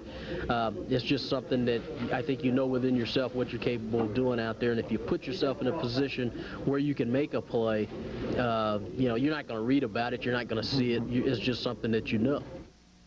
Well, only one channel brings you exciting and exclusive first place Phillies action and a wide variety of over 100 movies a month. It's a combination no other channel can match, and it's all yours all summer long right here on Prism, the only place to be in the summer of '93. Rhymes. It was well written, wasn't it? You were good. I like making them up. Great crowd here tonight. A full house at the Vet. It's called rap, you know. Watch yourself.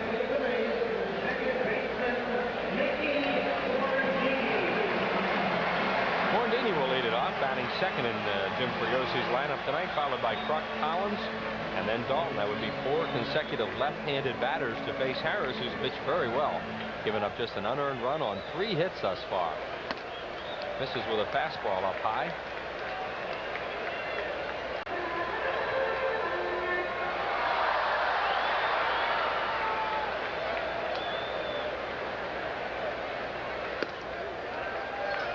One and one.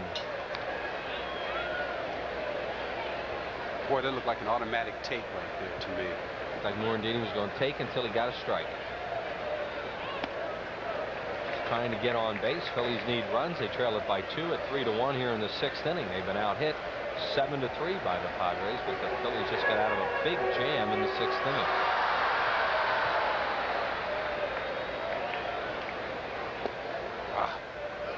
Good pitch, 2-2. They're playing Morandini way over towards left center. Well, see, Morandini took a strike there. All you can hope for in a situation like this is a chance to hit ahead in the count. You had him 2-1, and you know that was an opportunity there. Curveball, beaten foul over the Phillies' first base dugout. See, now 2-2, or if the pitcher's ahead in the count, you're going to see that thing that wrinkles, or you just don't know what to expect. And Harris has added a good changeup too, Gary, and you know he could throw that at any time and will.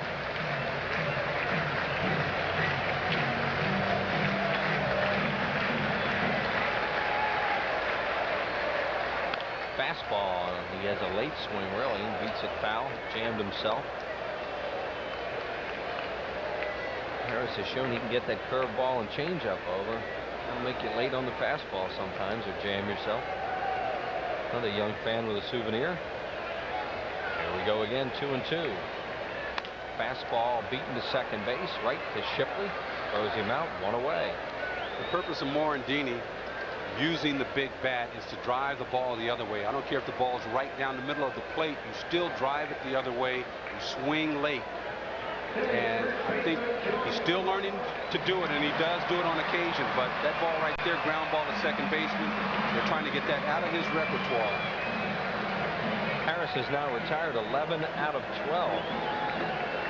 Kruk, the batter, 0 for 1 with a walk and a ground ball to second. Line drive, base hit, left field. Plantier gets it on a couple of hops. And Kruk is on with hit number 4 for the Phillies. And here comes Hollins.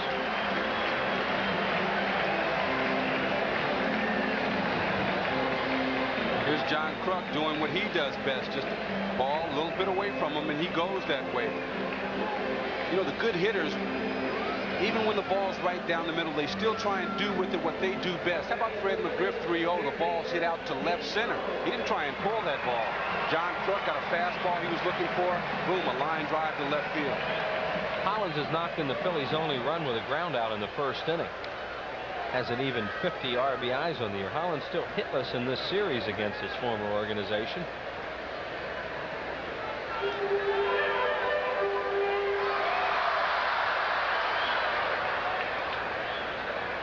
Harris's pitch to him is a curveball, low, ball 1. Darren Dalton waiting on deck. Phil Clark catching his first game for the Padres this year. They have Bob Guerin, and Higgins is the other catcher. They caught the doubleheader last night. They're trying to find out about Clark, whether or not he can catch for them in the future or be depended upon. He's done a good job so far tonight. 1-0 to Hollins. Outside, 2-0. You know, and it's a break for the Phillies to have someone like Clark behind. You know, San Diego knows they're not going anywhere. They're starting a guy that hasn't even caught before behind the plate. That has to help you. The question is, can you take advantage of it? Are you doing the little things to help yourself to take advantage of that situation? Riggleman trying to find out some things about his young players, because they are committed to young players, as they are very involved in cost-cutting now, are the San Diego Padres. They are unloading a lot of their big-name players with big contracts. Well, and facing, from what I hear, lawsuits from their season ticket holders. They're asking for some refunds, some people out there. Some have gotten refunds, but some are now taking San Diego to court. John Kruk leading off first base with 1 out. 2-0 to Dave Hollins. Oh, he gets it over. 2-0 breaking ball for a strike, and Hollins just shakes his head.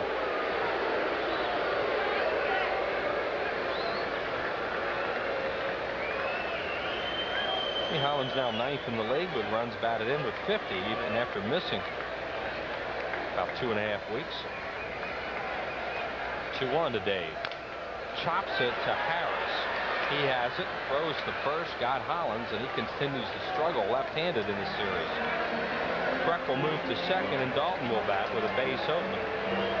Watch Dave Hollins. A ball that he normally will hit back to center field. He tries to pull it. Look at that ball hit on the third base side of home plate. He brought it back to the pitcher.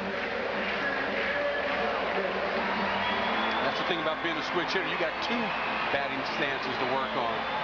One's going to come a little quicker than the other. And Dalton, the batter, he is 1 for 2 tonight. He's grounded out and single. They have a base open. They won't walk him, but we'll see if they pitch carefully to him with Incaviglia on deck. Dalton representing just the tying run. Clark wants a fastball away to keep it away from his power. And it's outside, ball 1.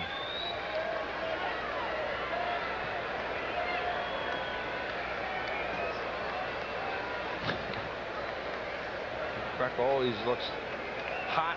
These hot nights we're going to have for a long time. Normally has a dirty uniform. There's the pitch to Dalton, over for a strike. Harris can't afford to walk Dalton in this situation. He's going to have to challenge him at some point. Phillies trying to get Kruk home. They trail it by 2.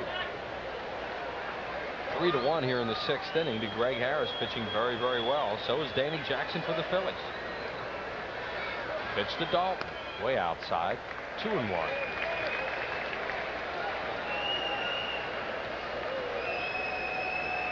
Dalton with 15 home runs on the year. There's Incaviglia. And 62 runs batted in. Darren's last home run was on June 9th against Houston here at the Vet.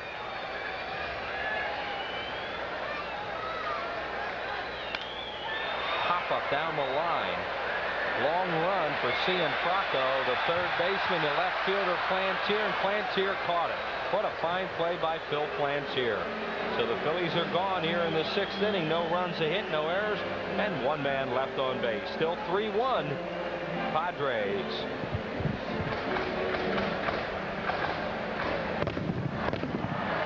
Did you know Texaco puts System 3 in every grade of gasoline? System 3 gets high marks in every grade, which is a lot better than I ever did. My dad says Texaco puts System 3 in every grade. I'm in the 4th grade. Of course. That's why I always fill up with System 3. What do I look like? Don't say it. Visit your Texaco station. I can get the tires rotated, the car lubed, and still get home in time for the game. Mow the lawn. For unbeatable System 3 gasolines and so much more. Mow the lawn. Mow the lawn. This is your world. Genuine and true, working together in all that you do, and you're giving it your best. Proud to be your bud, Budweiser. Proud to be your bud. Proud to be your bud. Ooh, yeah. Proud to be your bud. What an appetite you have, Judas. For the truth. It's a world that will question your innocence. Drop the story, Judy. What are you hiding? Ignite their passions. Challenge their friendship. And threaten their lives. The villagers want blood. Unless they can expose the secrets of Turtle Beach. Here's a fine play by the Padres with Darren Dalton batting. A fly ball down the left field line. Cianfrocco and Plantier collide, and Plantier holds on to it. The left fielder has it. You see them pointing to him. And third baseman Larry Poncino sees the ball in his glove, and that'll do it for the Phillies rally. As Phil Plantier's a happy guy after that play. Still a 3-1 ball game. Danny Jackson against Greg Harris, who's going to lead it off, and Jay Johnstone rejoins us here in the 7th. Well, we're not exactly tearing the cover off Greg Harris, are we, partner? Greg Harris has been pitching very well for the Padres and continuing in here tonight. Phillies have had a few shots at him, but not many. Yeah. Well, I guess you got to give a lot of credit to the Padres pitching coach, Mike Rourke, who was able to spot that flaw, as I was told, about 4 starts ago, and ever since then he's changed a little bit of the motion on his breaking ball as this pitch is outside, and of course he's been able to increase the velocity of his fastball through a mechanical change in his windup. And that's been a big problem early in the season why Harris did not win. Harris has hit the ball hard tonight. He's doubled and knocked in a run and lined out to short. He's a 209 hitter. 1 ball and 1 strike. Gutierrez waits on deck, and then Shipley. Jackson gets it over. Danny Jackson has pitched a terrific game also, but trails at 3-1 as the Phillies are being stymied by Harris, who's given up just 1 unearned run coming in the first. Harris hits it to short on a big hop to Batiste. Bobbles, picks it up, throws him out. Harris was not running. He figured that was just a routine play, and he was trotting down the line, then kicked it into gear, but it was too late. I'll tell you what, the Phillies caught a break there. That's a little lackadaisical play on Batiste. The ball might have hit a wet spot, and the ball might have had a little moisture, but Batiste, the ball he caught in his web, didn't catch it in his glove. Then he kind of looked up a little bit to see where the runner was, took his eye off the ball, and he dropped it. Got to make sure you have that thing before you start looking where the runner is. Gutierrez began the game with a bloop double to right and scored a run. He's grounded out twice since then. Fouls it off the screen behind the plate. Danny Jackson is due to bat 4th in the 7th inning for the Phillies. Nobody up in a very tired bullpen. Don't forget, Tommy Lasorda is coming to town on Monday night with the Dodgers to play the Phillies. We'll be on with Larry Rosen's pregame at 7, the ball game at 7:30. Jackson gets an off-speed pitch over, 0-2. Danny has walked 1. That was an intentional walk. He has punched out 6 thus far.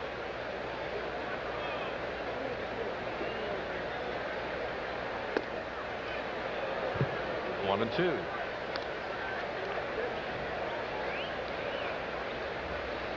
Really only a couple of bad pitches Jackson has made in the course of the game. One being the 3-0 pitch to McGriff for the 2-run homer in the first, and of course the pitch to Harris in the top of the 2nd inning, which led to another RBI and a run by the Padres. And other than that, you see his total on the pitches right there.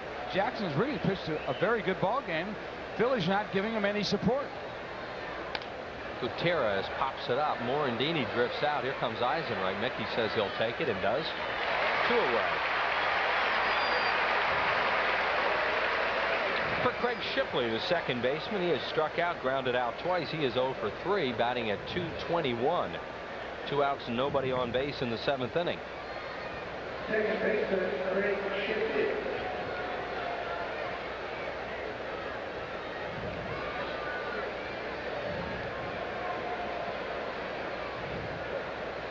Kind of hazy here now at the vet. Very humid night. Fly ball right field down the line, foul out of play. Huge aerial fireworks display planned for after the ball game. The Phillies have 3 more shots at trying to figure out how to ignite their own fireworks and get Danny Jackson, who is pitching really a very good ball game, some runs. There's a line drive base hit for Shipley. Incaviglia will take it on a couple of hops and get it back in. So Shipley a 2-out base runner for Tony Gwynn, who's 0 for 3. This is one of those pitches where it's a very good pitch by Jackson to pitch up and in. Shipley just turned on it, did not hit the ball well, probably broke his bat. It's one of those times where a batter is able to power that ball into the outfield somewhere with not much on it, but still winds up with a base hit. Pitch to Tony Gwynn, and he takes it outside. He hit a fly ball in the first pitch he saw last time up out to Incaviglia. There's his season average. Tony Gwynn with 10 straight 300-plus seasons. Phillies play him as an opposite field hitter. And he goes that way, fouls it out of play. 1 ball and 1 strike on Gwynn. It's a little tentative. Jackson's been pitching him well. He seems like he's hit well against the Phillies. He has. Look at the look on his face. He has just not had good swings against Jackson tonight. And that can change at any moment with a guy like Tony Gwynn.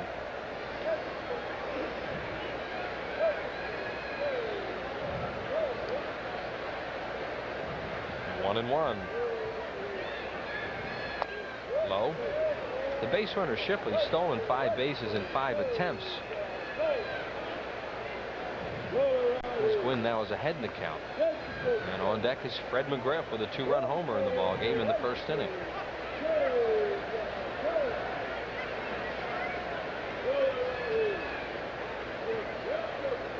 Gwynn tried to check, he couldn't on a slider, and it's 2-2. You don't see Tony Gwynn shaking his head too much at home plate, and he is tonight. I don't still think he's picking up Danny Jackson very well. Well, he may still be having some after effects of that strained right calf muscle he sustained back in the early part of June, because as we mentioned earlier in the broadcast, since that time he's only hit about 260 coming back, so really hasn't quite found his batting eye that particular time. Chris, way out in front of that breaking ball. They're going to go away with a fastball, see if they can get him. There goes the runner, and there it is, a base hit in the hole. Shipley will stop at second. Incaviglia bobbles it. But Tony Gwynn takes the fastball in the hole to left for a base hit. That's more of the Tony Gwynn style of hitting, or the Tony Gwynn batting school right here. He just reaches out and slaps that ball. As the pitch was away from him, he went with the pitch. He does it so well. He went fastball away, and he took it away. So here's the very dangerous Fred McGriff. A long home run to left center his first time up. He's grounded to third and singled to right. McGriff at 268 with 18 homers, 40 runs batted in. Another good power year for him. Not quite halfway through the season for the Padres. Phillies playing game number 81 tonight, officially getting to the halfway point.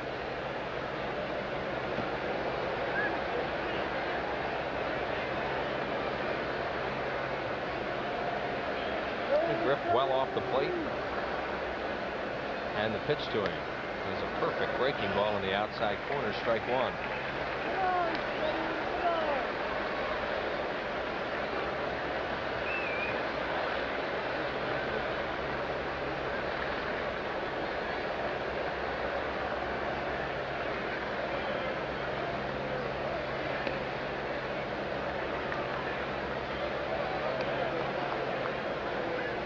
One and one on McGriff with 2 on and 2 outs here in the 7th inning. Jackson got out of a bases loaded 1-out jam in the 6th. Now trying to get out of a 2-out 2-on mess here in the 7th. Keep this to a 3-1 lead for the Padres as the Phillies try to solve Greg Harris.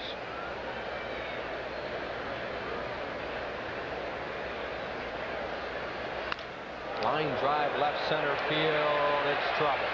Dykstra can't get it. 1 run scores. Here comes Gwynn being waved around. Batiste relay throw to the plate is not in time, and the Padres get 2 more. And McGriff has had a 4 RBI night, and the Padres lead it 5-1. Well, when you got a guy that is as hot as McGriff, doesn't really make any difference one kind of pitch you throw him. This pitch was a fastball up again, out over the plate. And McGriff, who has outstanding power the opposite way, that ball hit on a wet part of the turf, and as Dykstra went to get the glove up to catch it, ball scooted right by him. The relay by Batiste was on the first base side.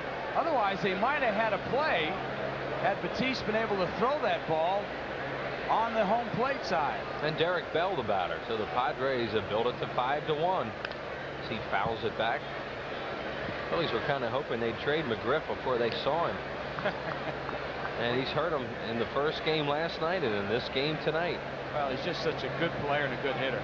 Mike Williams starting to loosen up for the Phillies as Jackson is getting close to leaving this ball game. He is due to bat 4th in the inning. Strange game for Danny Jackson. 1 walk, 6 strikeouts, but now has given up 10 hits and 5 runs on a night when he looked like he has really good stuff. Tony Gwynn, Shipley and Gwynn with 2 out hits, and then the 2-run double by that guy McGriff for 2 more runs. Bell beats it foul third base side. Well, the Phillies now in a big hole, down by 4.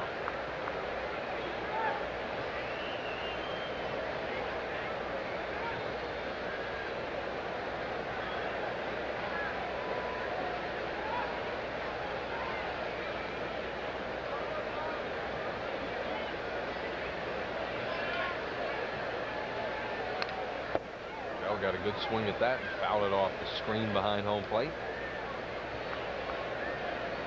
So this huge crowd is really kind of quiet right now, just sitting around as the Phillies trail by 4 runs and have been out hit 10-4.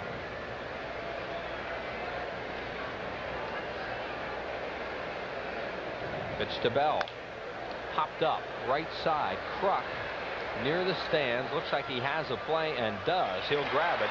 But major damage in the inning with 2 outs, 2 runs, 3 hits, no errors, and 1 left. 7th inning stretch time. We go to the bottom of the 7th. 5-1 San Diego.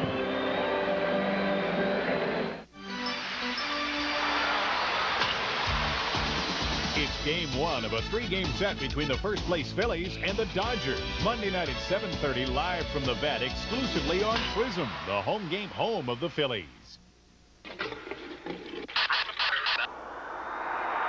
The new Lexus GS is equipped with a vehicle speed-sensitive steering system so responsive that it actually improves your feel for the road. Now, the only thing more exhilarating than watching the Lexus GS is driving it. The new GS.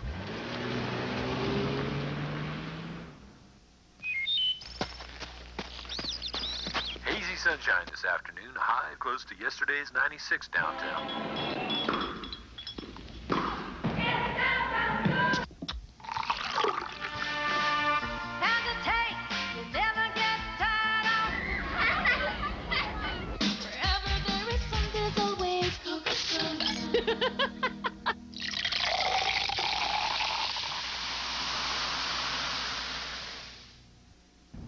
Hi, I'm Dick Vermeil. Should all women increase their calcium intake? The need for most women to increase their calcium intake to prevent osteoporosis is now evident. Dairy products, vegetables, dried beans, nuts, and eggs are all good sources of calcium. Listen up, Philly fans. Bring your 4-leaf candy wrappers and the completed offer certificate to the Phillies ticket office and receive a 600-level reserve ticket to any Phillies home game in July. Leaf candy brands include Milk Ducks, Jolly Rancher candies, Payday, Heath Bar, and Rainbow Gum. Look for the details at Veterans Stadium or wherever Leaf candies are sold. Well, we go to the bottom of the 7th inning. Phillies down by 4. Padres lead at 5-1. Pete Incaviglia steps in. Phillies have only managed 4 hits off Greg Harris. Greg with a newfound pitch, a slower curveball, bigger break, and his fastball to where it moves a lot more thanks to the help of pitching coach Mike Roy. He's lost 5 straight decisions to the Phillies, and he has a 4-run lead here late in the 7th inning of the ball game. Incaviglia batting at .283. He is 0 for 2 tonight. He's popped up and grounded out, followed by Jim Eisenreich and then Kim Batiste. Outside 2-0, 1 walk, 1 strikeout tonight for Harris. Thankfully, this is PM 9:01. Oh, we got plenty of time, partner. Game moving along nicely. Incaviglia swing and a foul at the plate. 2-1 on Pete. Mike Williams continuing to loosen up for the Phillies in their bullpen. Danny Jackson is due to bat 4th in this inning, but he's probably finished for the night no matter what happens. And there is Gene Harris, who saw action in both games last night. Greg Harris is pitched, hit high in the air to center field. A play out there for Bell. Drifts under it. 1 away. Well, he skied that one, but the pitch was a little up. Incaviglia just got underneath it. Seems like all night the Phillies have been just missing Harris's pitches. Eisenreich has popped up foul, grounded out. He's 0 for 2. There's the ball strike ratio. Not a real good one, but Harris has made quality pitches when he's had to. Only 75 pitches into this inning. And he starts Eisenreich with a curveball over for a strike. Crowd trying to get something going. Eisenreich a base hit to left field. That's hit number 5 for the Phillies. And Eisenreich has his first hit of the ball game, and that will bring up Batiste. This is a typical Jim Eisenreich swing. Very short stroke. Watch this. Boom. wastes the balls right over the plate, and then quick hands, good wrist action, lines it to left field. And Milt Thompson comes into the on-deck circle to bat for Jackson as Batiste steps up to home plate, 1 for 2 in the game. Phillies now have 5 hits, all of them singles.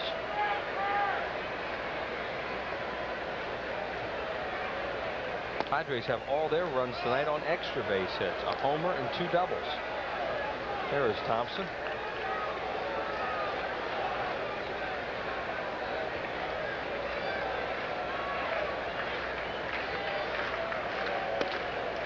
And the breaking ball misses, 1-1 to Batiste. There's Danny Jackson kind of shaking his head like, I think I pitched pretty good tonight, and I gave up 5 runs and 10 hits.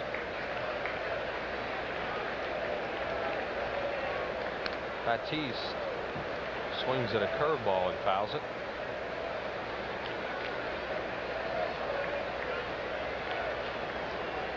Talking to Lenny Dykstra. Made 2 bad pitches to McGriff and 1 to the pitcher Harris. And those 3 hits produced the 5 runs.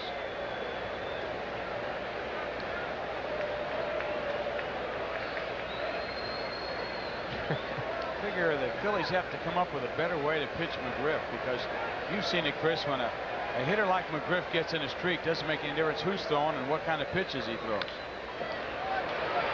Charged by the shortstop Gutierrez. He'll go to first and retire Batiste. Good play by shortstop Ricky Gutierrez.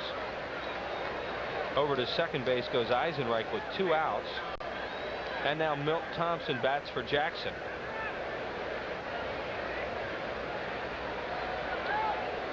Milt batting at .239 overall. And as a pinch hitter, 1 for 10.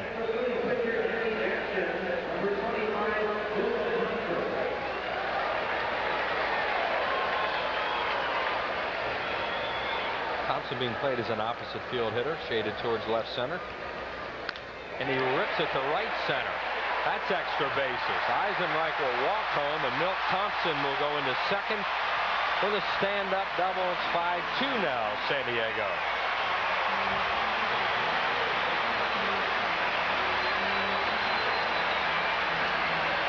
Well, this is a classic mistake where the pitcher really makes a bad pitch and fouls up the defense.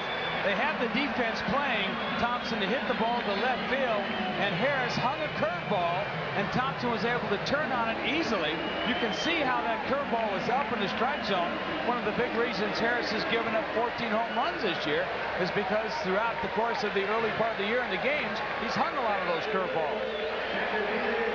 Dykstra, the batter, 1 for 3, scored the Phillies' other run in the first inning. Here comes Mike Rourke, the pitching coach, out as the bullpen continues to work for San Diego. Martinez, the left-hander, up. Saw him in the ball game last night.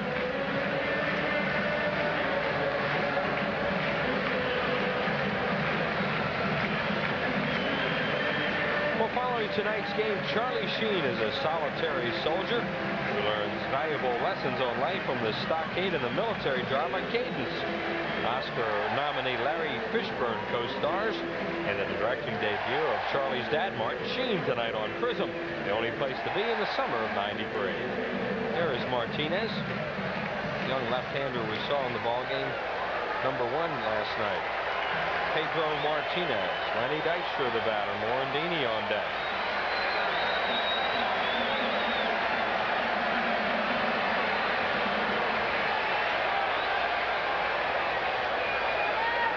This place is ready to light up with the fireworks later and with scoring by the Phillies. This crowd's been sitting on their hands for about an hour and a half.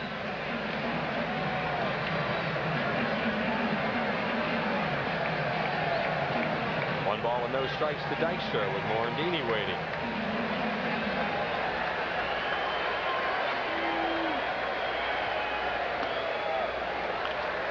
Breaking ball misses, 2-0.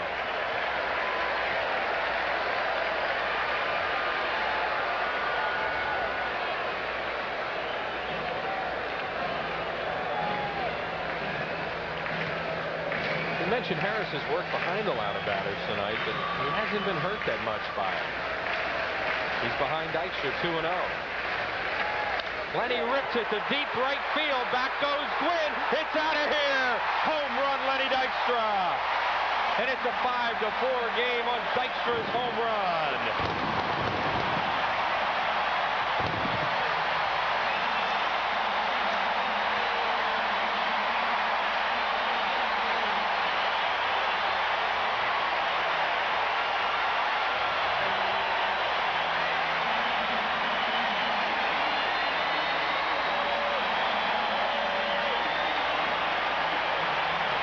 Fastball right out over the plate. Bye, baby. And with that, Chinto coughs up another $200. And Morandini throws his bat, hits the ball right to McGriff. The bat broke in half. That's why there's a barrel heading down there. But the Phillies are back in it. They score 3 times here in the 7th, and they got the crowd in the game. 3 runs, 3 hits, and nobody left. 5-4 game. This is your world, genuine and true, working together in all that you do, and you're giving it your best.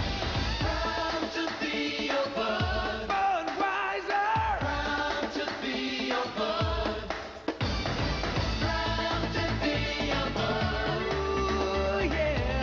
Proud to be your Proud to be your bud.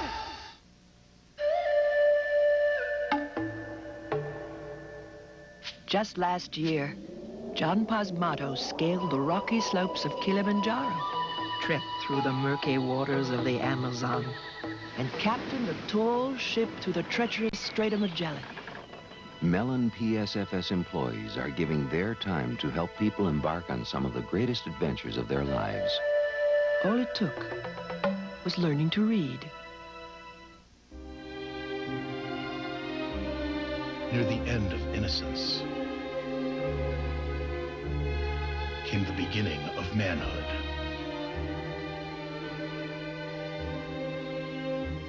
The events that shaped their lives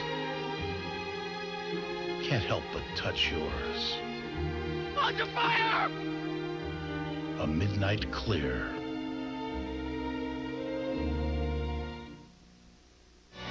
Here's a scoring summary as we go to the 8th inning. You see the Phillies have just gotten back into it with a 3 spot. Danny Jackson gone after 7 innings, had 6 strikeouts. Greg Harris could be gone after 7 innings. Fred McGriff's had a big ball game with a 2-run homer, a 2-run double. Lenny Dykstra has just hit a 2-run home run. And there is the dude out in center field after he just blasted his 8th of the year. And the Phillies with a new pitcher will be the former Padre right-hander, Larry Anderson. Anderson with an inning in the ball game last night in the 2nd game of that doubleheader. So Anderson will try and keep it close. Phillies now trail by just 1. Larry Anderson now 40 years of age. See the numbers on him. He's pitched very well for the Phillies this year.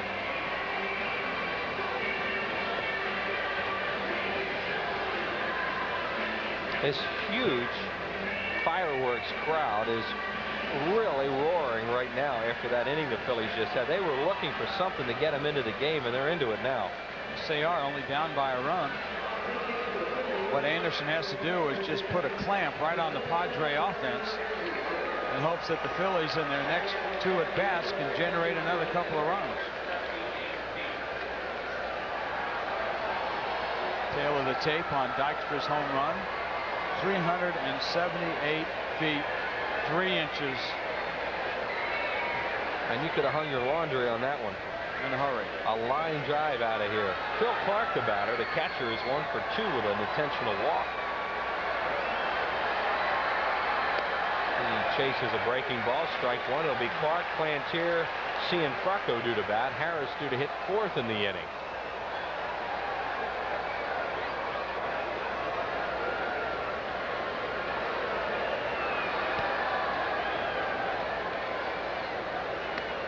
Chases another one, 0-2. Larry Anderson really tough on right-handed batters with that slider.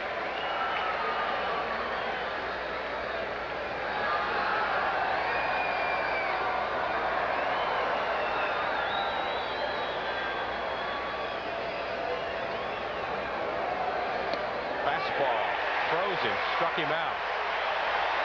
3 pitches and Clark is gone. After 2 sliders, he gets the old 3rd slider right on the corner.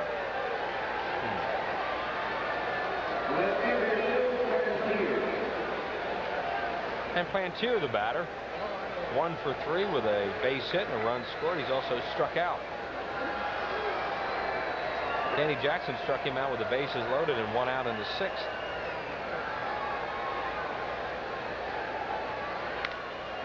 Jammed him. Fly ball shallow right. Eisenreich towards the line. 2 away.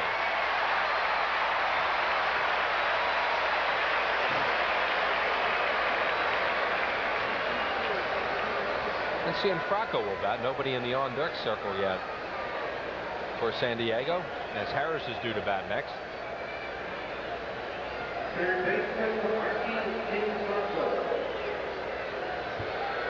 You see them scurrying around in the dugout trying to decide what they're going to do. It would appear that he's finished for the night. Pitch to Cianfrocco is low, ball 1.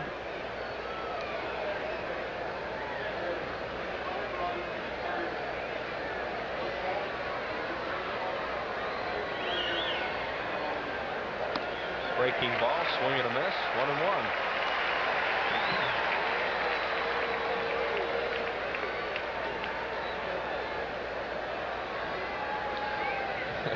There's the unoccupied on-deck circle. Greg Harris moves out there.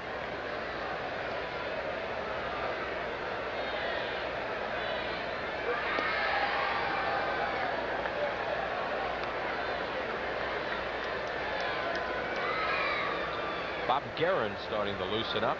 Catcher.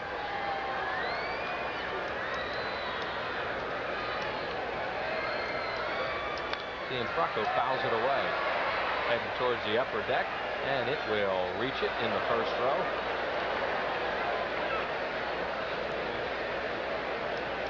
Two balls and 2 strikes now for Larry Anderson. With 2 outs, he has retired the first 2 batters he's faced. Last night, Anderson pitched 1 inning, a strikeout, a walk. What do you think the chances of Cianfrocco seeing a slider here? I'd say 100%.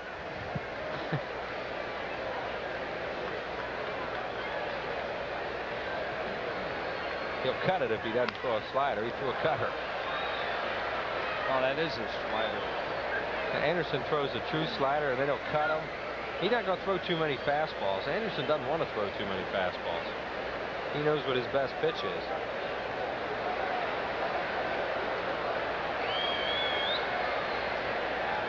Here we go. There's a breaking ball, misses low. 3 balls and 2 strikes. As Harris continues to mill around in the on-deck circle.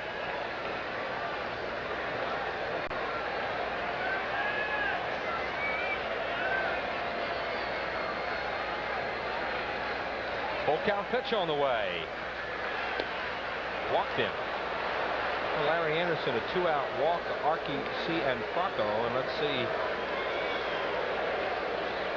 what Ringelman does. And it would appear that Harris will stay in the ballgame. Yes, so he's putting pine tar on his own bat. Yep. Pretty good indication right there.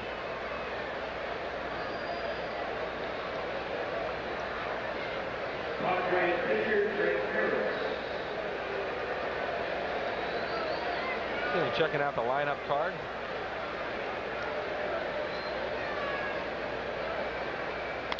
Harris pops the first pitch up playable to Kruk. John waits, and he grabs it in foul territory. Padres are gone in the 8th inning. No runs, no hits, no errors. They'll leave 1. Phil's bat in the bottom of the 8th. They trail it by 1. Well, sports fans, the All-Star break is coming up, which means that summer is half over, and some of us still have a little painting to do. That's why Sherwin-Williams is having their America's All-Star sale. Their best-selling A100 exterior flat is only $13.99, and Style Perfect interior flat is just $8.99. The sale's over July 31st, so you better hustle. We both got a lot of work to do.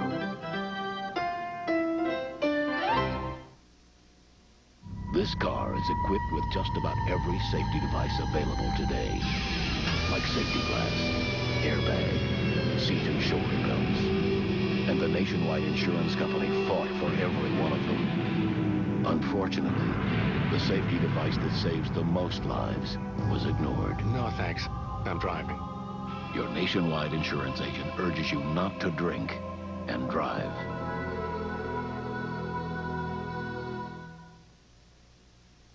Who's your favorite Philly? Darren Dalton? No. Lenny Dykstra? Terry Mulholland? Well, who is it? Everyone loves the Phillies, and every kid loves the Fanatic. If you're 6 to 12 years old, you could be the Fanatic's special pal at the August 14th Phillies-Mets game. You'll spend the 5th inning with the big green guy, and you'll get really excellent seats for the rest of the game. Send a postcard with your name, address, telephone number, and age to this address. It's a fantastic, fun-filled contest just for kids from your Fanatic friends at Prism. This copyrighted telecast is presented by the authority of the Phillies and is intended solely for the private, non-commercial use of our audience. It may not be reproduced or retransmitted in any form or otherwise used without the express written consent of the Phillies. So,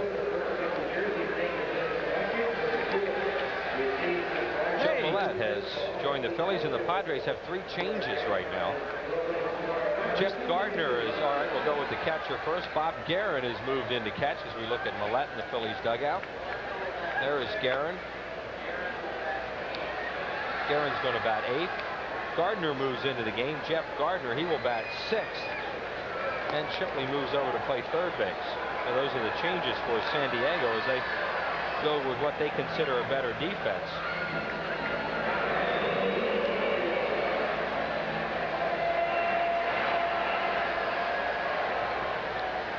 There's Martinez, who was up earlier, and Eddles, who won game number 1 last night.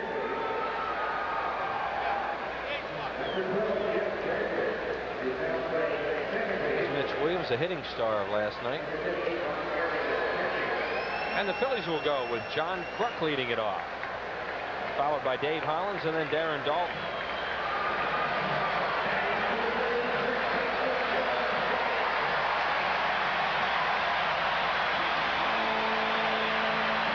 The Padres now have an infield of Craig Shipley at third, Ricky Gutierrez at short, Jeff Gardner at second, and Fred McGriff at first base. Harris's first pitch to Kruk is over for a strike. John is 1 for 2 in the game with a single and a walk.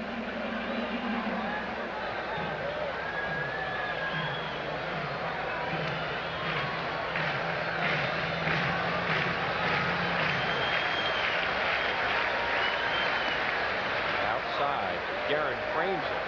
He doesn't get the pitch. See what Harris has done so far. He's pitched very well tonight. He's been a contact pitcher for the most part. 1 walk, 1 strikeout. Outfield is very deep to prevent against an extra base hit.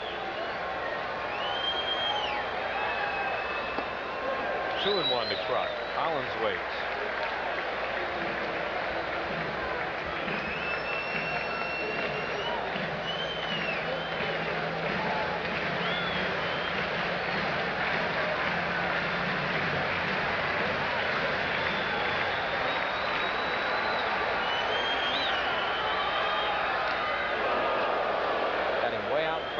Speed pitch, foul tip, 2-2.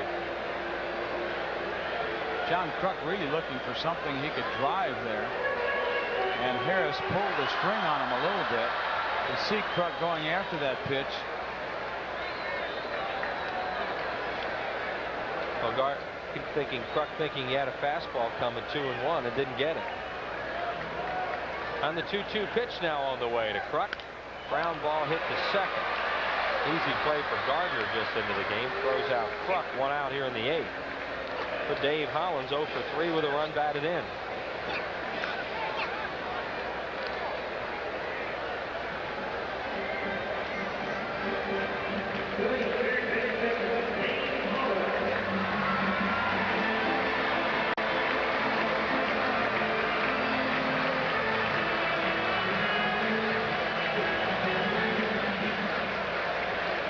On deck batters Dalton.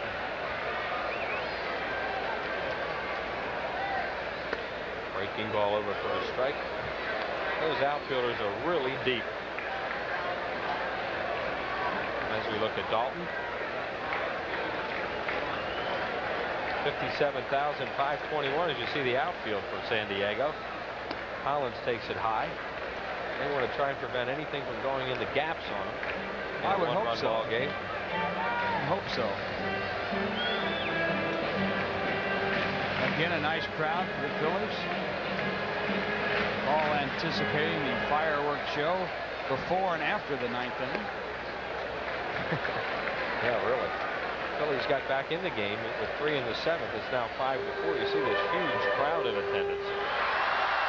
Lots of seats for tomorrow night if you want to come out. An 8:05 game, final game of the 4-game series. Phillies and San Diego. 2-1 to Hollins. Hollins rips it to deep right down the line. This ball is off the wall. Hollins steaming towards second. He has a double. Ball was hit halfway up the wall for Dave Hollins, his first hit in the series.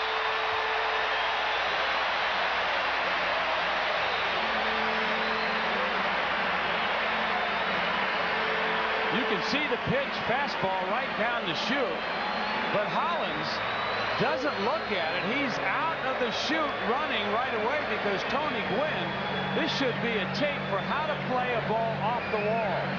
Gwynn catches a ball on the one hop, makes a perfect one-hop relay, and almost gets Hollins, but Hollins running hard all the way is the only reason he's able to go into second base and not get thrown out. So Hollins, good base running. Some guys have a tendency, as we've seen in the past, as a new pitcher approaches, of Cadillacing, watching him hit the ball. And now, as the new pitcher approaches, we'll break away for a very quick message.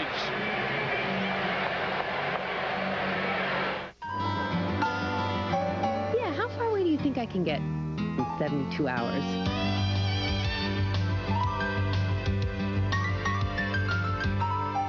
I wouldn't trust my car past the city limits. For the way you travel today more than ever, the Smart Money is on budget. Plan a great getaway by giving Budget a call.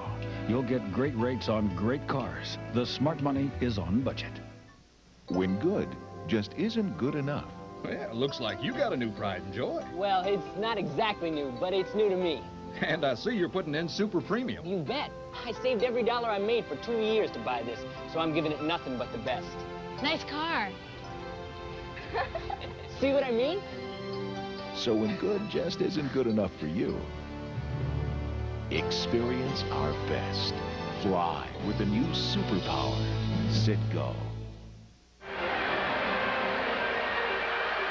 Watch how Gwynn plays this ball off the wall. Quickly, one hop, gets it, and is already set to throw. Tony Gwynn, the recipient of some gold gloves in the National League, makes a nice relay throw. One hopped it right in, but Hollins running all the way on the play. Good hustle by Hollins.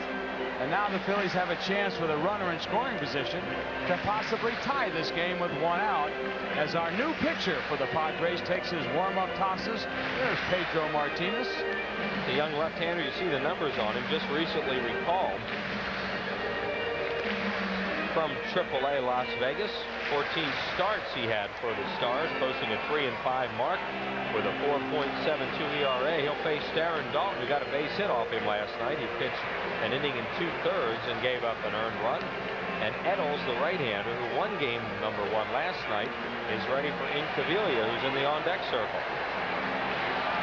So here we go to Darren Dalton.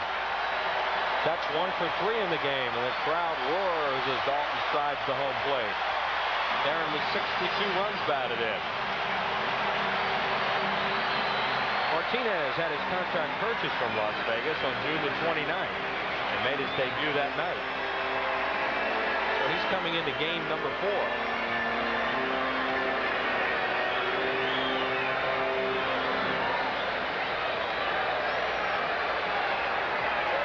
Phillies have the tying run at second base in the person of Dave Hollins.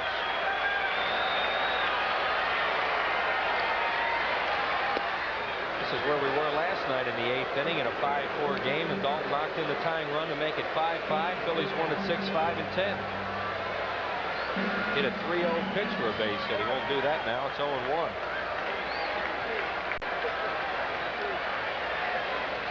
Bounces up there, and a nice play by Guerin, who was just into the game. Guerin, a San Diego native, born in San Diego, resides in San Diego.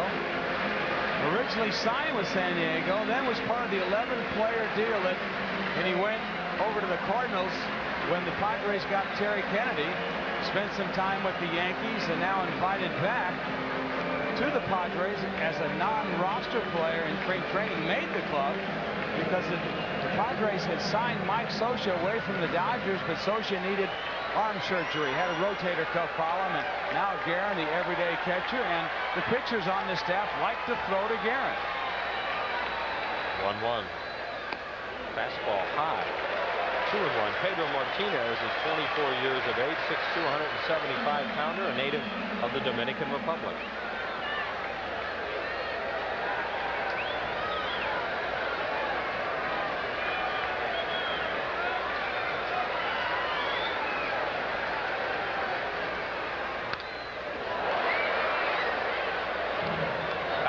The left side, 2 balls and 2 strikes now on Dalton with Incaviglia on deck. And we expect Eddles coming into the game. Should Dalton. Should Martinez get by Dalton.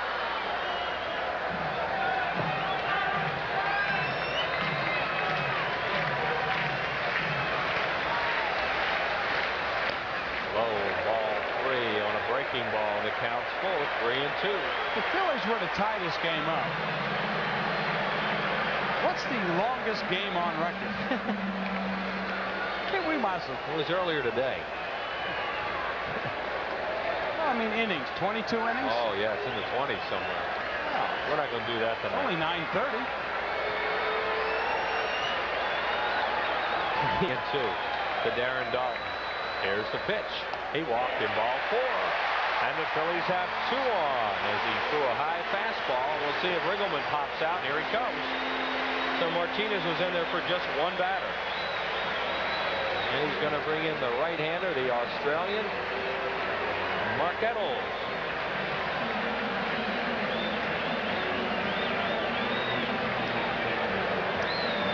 Eddles from South Perth, Australia. And Jim Riggleman takes a baseball. Pedro Martinez will head out. Here comes the right-hander into the ball game, and we'll be back right after this. Trouble with heartburn? Well, you could change your job, change your lifestyle, change your diet. Bon appetit. Or better still, reach for Rolaids. It absorbs acid fast to bring 100% relief to millions. So maybe you can't change your life, but you can get relief in original and calcium-rich. Rolaids spells relief.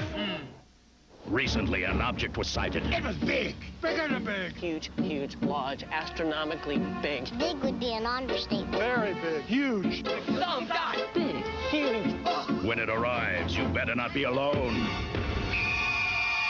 Bigfoot. Pizza Hut. From Pizza Hut. 2 square feet of pizza, 21 slices, just $10.99 for up to 3 toppings. It's a legendary value. Bigfoot from Pizza Hut. The biggest pizza you can get delivered. There is the right-hander Mark Eddles. You see the numbers on him. Eddles earned his first big league win last night in the first game, allowing 1 hit in 2 innings. Became the first Australian to ever earn a victory in the National League. Graham Lloyd of Milwaukee became the first Australian to win a big league game on April 30th of this year. So he will face Pete Incaviglia with 2 men on and 1 out. And the Phillies trailing the game by a run. Incaviglia did not face Eddles in the ball game last night. Inky tonight is 0 for 3 off the starter Greg Harris. Another good ball game. We had a dandy here last night and this morning in game number 2, and this one's following a similar pattern. The Phillies hope it follows it right to the final conclusion, which was a 6-5 win. Well, if you're a Phillies fan, you're probably rooting for Incaviglia to hit a 3-run knock right here. Incaviglia with 13 homers, 53 runs batted in. There are your base runners. Darren Dalton at first base and Dave Hollins at second. 2 good base runners, both with above average speed. The on-deck batter is Eisenreich, and they don't have another left-hander. Martinez is it.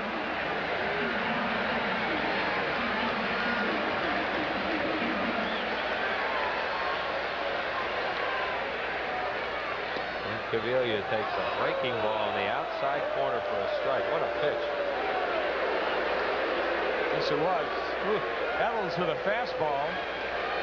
He'll cut it, he'll sink it right there. It's a straight fastball on the outside corner. It was a ball, but that's okay. Yeah, it was when it saw the replay. Yeah, the replay, about 2 inches outside. He'll also throw a curveball. Sometimes he'll get it up. A little bit of bite to it. The 0-1, the Incaviglia on the way. There's a breaking ball, and he swings over at 0-2. Fastball on the first pitch, breaking ball second pitch to get him in the hole.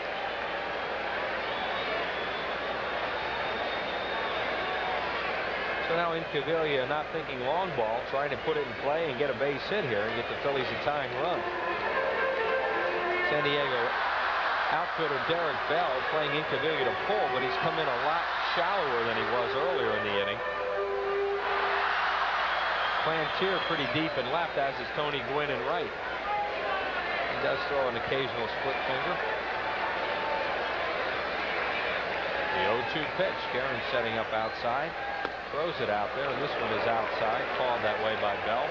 Very surprised to see him, the pitcher Edel's, hold the ball like that as he's getting the sign, knowing what he wants to throw. Because that's giving away the pitch, folks.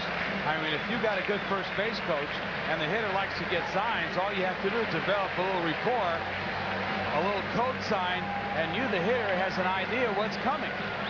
For example, Roberts may just holler, "Let's go, Inky," or something, and he knows it's a splitter. Hit in the air to shallow center. Bell coming in. 2 down. Now it's up to Eisenreich. Edel's made some good pitches on Incaviglia. Incaviglia not happy with him on this pitch. It's way out in front of the splitter. Edel took something off. You see he's a little upset with himself. We mentioned the fact that some players and coaches do steal the signs. The Phillies' third base coach, when he was a player, was one of the best. He could relay signs from second base to any Phillies batter who wanted him. There's Larry Boa hoping he's going to get some traffic there. The first of the Dave Hollins to wave him home. Eisenreich is 1 for 3 with a single and a run score. Jim has knocked in 29.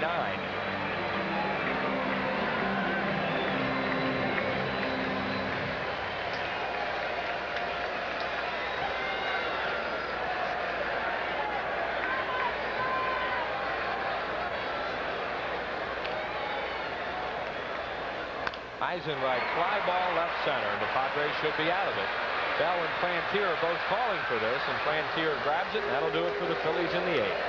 No runs, 1 hit, no errors, and 2 left. We're going to the 9th. Phil's still down 5-1.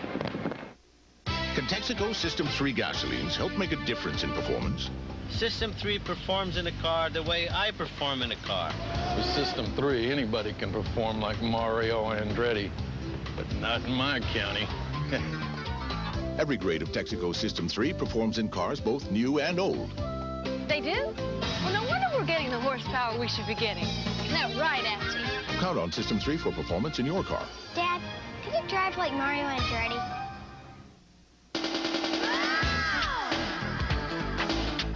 The Phillies take on the West in 7 big games. First, 3 with the Dodgers, Monday, July 5th, Tuesday, July 6th, and Wednesday, July 7th, all at 7:35. Followed by 4 against the Giants with Bonds, Clark, and Williams. Thursday, July 8th, and Friday, July 9th at 7:35. Saturday, July 10th at 3 o'clock. And then all kids 14 and under get a free batting practice jersey Sunday, July 11th at 1:35. Call 463-1000. Let's head to the National League scoreboard. That game rain delayed in Cincinnati. Reds lead it. Mets over the Giants there in the 8th. Atlanta beating Florida. Florida's been tough on the Braves. Montreal over Los Angeles there in the 6th. Houston big over the Cardinals in the 5th inning. And Chicago leading Colorado there in the 1st. Let's go to the American League, where Texas beat Detroit today at Tiger Stadium, and Milwaukee over Minnesota. Another final, Oakland beating the New York Yankees at Oakland there in the 6th inning. And Chicago and Baltimore leads that game. Kansas City by 2 over Toronto, and later tonight Boston at Seattle, and Cleveland at California. As we head to the 9th inning, Larry Anderson on for his 2nd inning of work.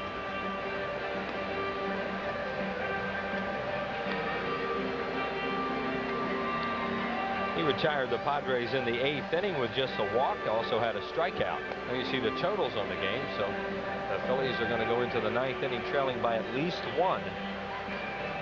If Anderson can keep him on the board, and off the board, and he has the top of the order to face Ricky Gutierrez, Craig Shipley, and Tony Gwynn.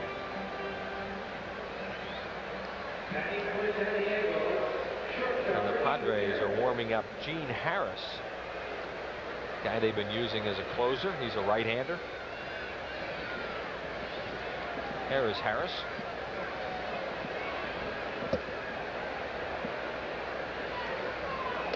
Gutierrez checks on a slider away. Gutierrez got a bloop double to lead off the game, scored a run. Since then 0 for 3, 1 for 4 overall at 287. 2-0. Craig Shipley, a right-handed batter on deck, and then Gwynn.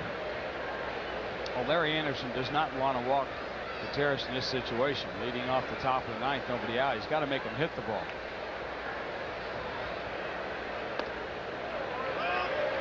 I think Gutierrez looked like he was taking all the way. 2-1.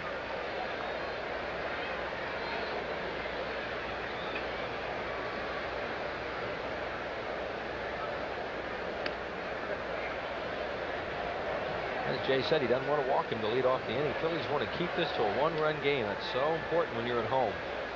You bunt, play for that tie at home. Strike 2 call.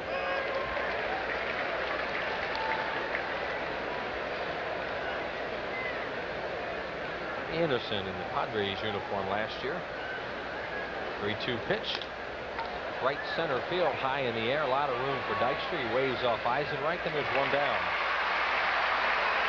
Dykstra did a good job there. Just before the pitch, Chris, he moved over about 2 or 3 steps with the count 3-2, and knowing that Gutierrez just trying to put the bat on the ball, he kind of changed his mind, decided to play him a little bit more towards right center. Here's Craig Shipley, who's 1 for 4 with a base hit and a run scored. He's also struck out. Bunts at first base side. Anderson on it quickly. Throws. He hit the runner. And he's going to go to second. And Wally Bell, the home plate umpire, made a motion immediately that he was in the baseline. So we'll see how they score. It could be 1-1. Could be an error all the way. They're going to score at 1-1. You see, he is outside the line, so that's perfectly legal. And he just did get outside the line, too. He was running right on the line. Now, why that line is there, folks, is the base runner has to run on the outside in foul territory. You see him running on the line, and then right here, he gets over on the outside part of the line, because if you're hit with the ball running down the line and you're in fair territory, you are out. That's good base running, too. The ball hit him in the batting helmet, and he picked up right away that it had carried him towards second base, so he knew he had time to go to second. So Shipley gets credit for an infield hit. Anderson charged with an error, and here's Gwynn 1 for 4. Phillies playing catch up all night in this one.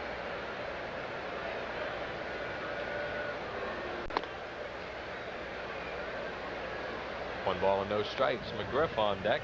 Tony Gwynn with closing in on 2,000 hits. He'll get that this year. He doesn't suffer any injury.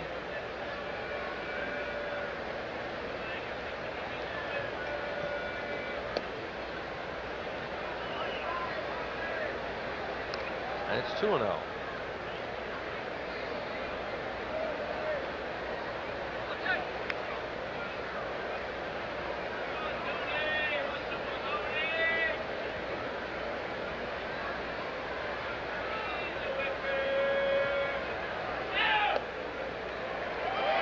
On the inside corner for a strike. 2 balls and 1 strike now on Gwynn, batting at .311.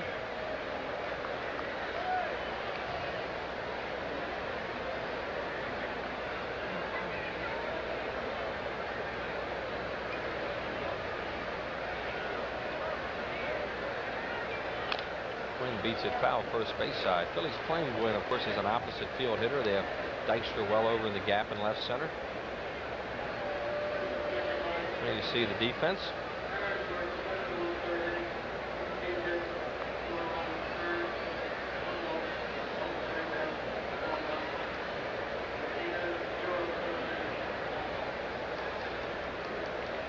Two big hitters in this inning for Larry Anderson to get through. Tony Gwynn and Fred McGriff.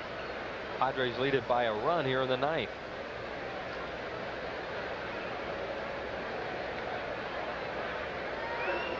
Here's the 2-2. And he misses, and it's full.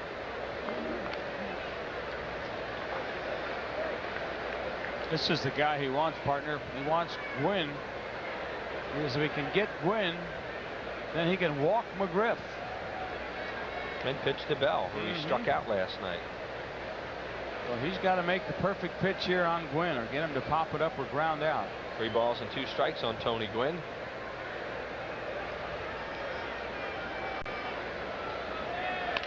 Base hit center field. Shipley got a real late start. Dykstra is playing deep, doesn't charge the ball real well, and he scores.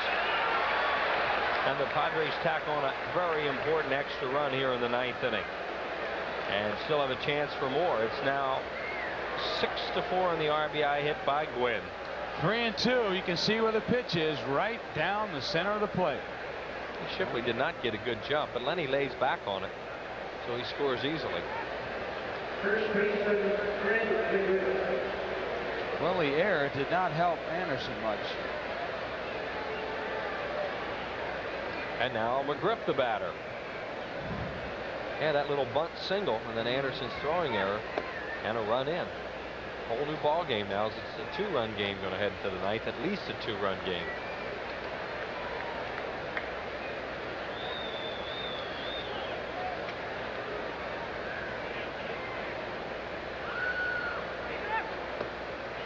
McGriff's had a big ball game.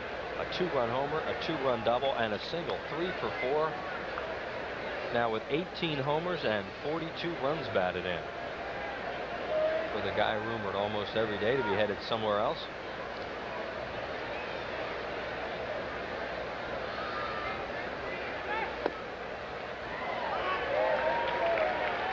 Over for a strike, 2-1.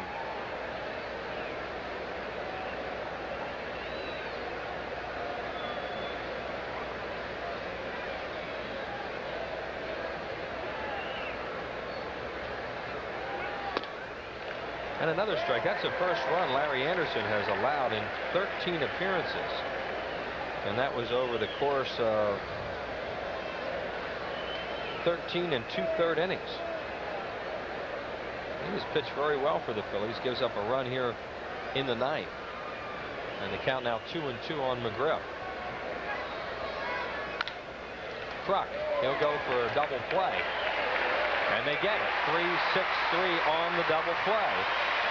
But the Padres pick up a run. 1 run, 2 hits, 1 very costly error by Anderson, and nobody left on base. We're headed to the bottom of the 9th.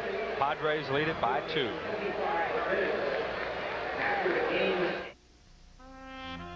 In a game rich with traditions, Sherwin-Williams has created one of its own by preserving and protecting the national shrines of our national pastime.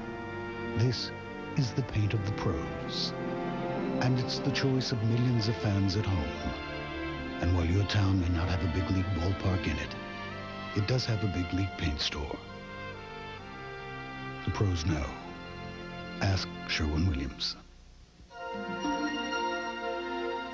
To soar with eagles, be the best. To win the industry's highest awards for quality, commit to excellence. Provide superior quality products and have the strength to offer them at more than 12,500 locations nationwide. More than any other major brand. Discover for yourself the difference quality can make. Fly with the new superpower. Loosen your tie, take off your coat, roll up your sleeves. It's a business person special, Thursday, July 29th at 12:35. Compliments of Mellon PSFS. Go ahead, you deserve a break. Call 463-1000. The first place Phillies, the best team in baseball, swinging, sliding, and hurling their way to the top. The right attitude, the right direction, the right team at the right time. There's never been a season like this one, and there's never been a better time for Prism. With more exclusive Phillies home games than any other channel on TV, Prism is your home game home of the Phillies. Prison, your baseball channel in the summer of '93. Anderson trying to make up for the error he made in hitting Shipley. Gets McGriff to bounce easily into a double play. A 3-6-3 double play as Kruk really turns it and does a nice job. And we have a new pitcher, huh, partner? He's a right-hander, Gene Harris. Jay coming into game number 32. He is now the closer for this ball club. Earned his first big league, or earned his 13th save last night in game number 1. Game number 2, he was charged with a blown save. So Batiste will lead it off, followed by Ricky Jordan. And the pitch is outside, ball 1. Kim Batiste is 1 for 3, playing at shortstop tonight. Duncan on the DL. Harris works from the stretch at all times. 2-0. He's a hard thrower, basically fastball slider. Remember, it's a 2-run game now. 6-12-1 for the Padres. 4-8-1 Phillies.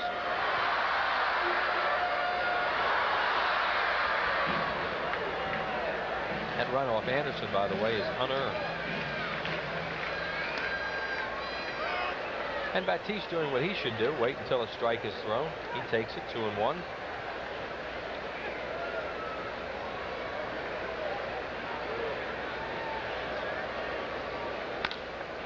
To right field, Gwynn is there, coming in, 1 away.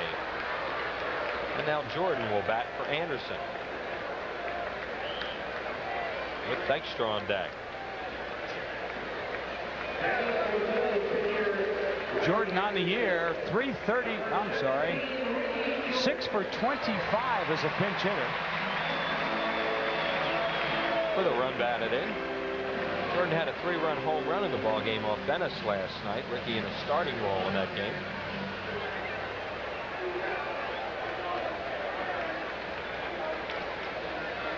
Pitchers a record in this game. The starting pitchers, Greg Harris and Danny Jackson.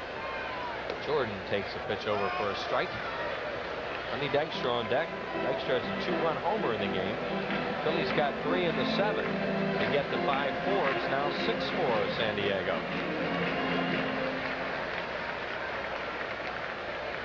Nicky checks on a breaking ball. 1-1.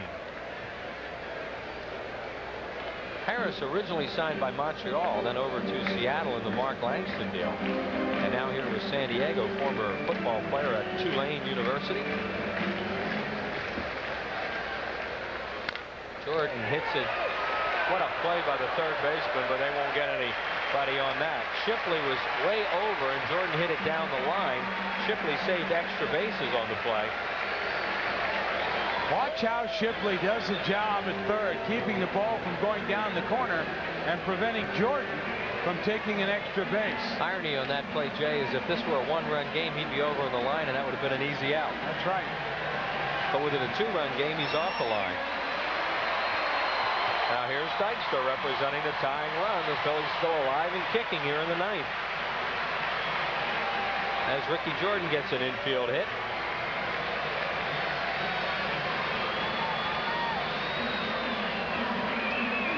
Dykstra's 2 for 4.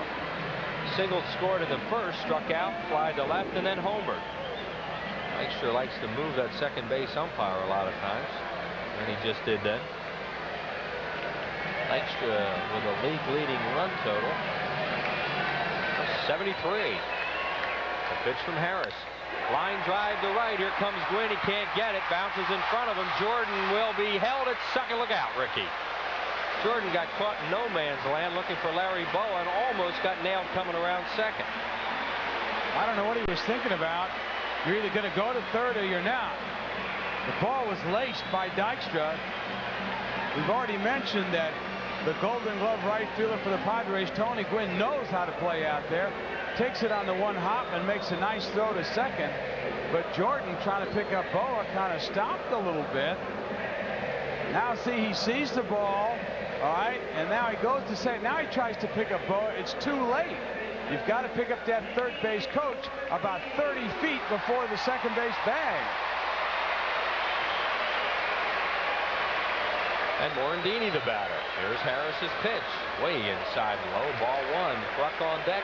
And as we said earlier, they do not have another left-hander in the bullpen. They've already used up Martinez. So this is Harris's game.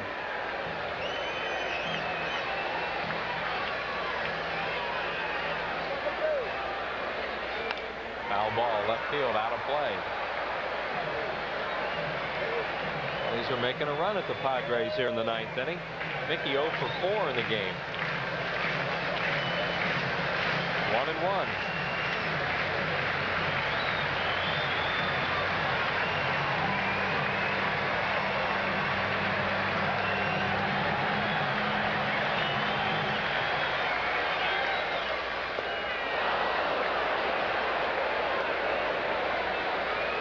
Looked like he threw a hard breaking ball that time. 1-2.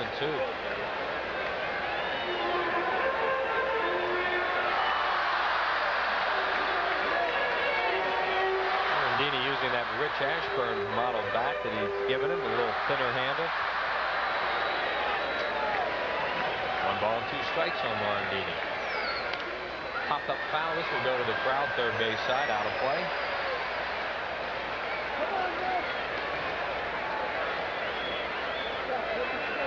Morandini's tied for the league lead in triples. Gets one now. We got a tie game. That would be nice. Had 6 of them. He's hit 1 home run. That came in the 3rd game of the season in Houston. Philly fans with a triple here would be ecstatic. Big crowd.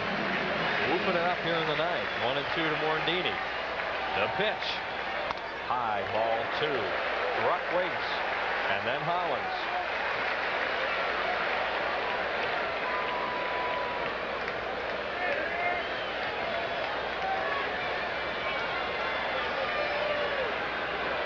Two balls and 2 strikes. The pitch. Little topper to the right side. And they will throw out Morandini. The runners move into scoring position, and here comes Kruk.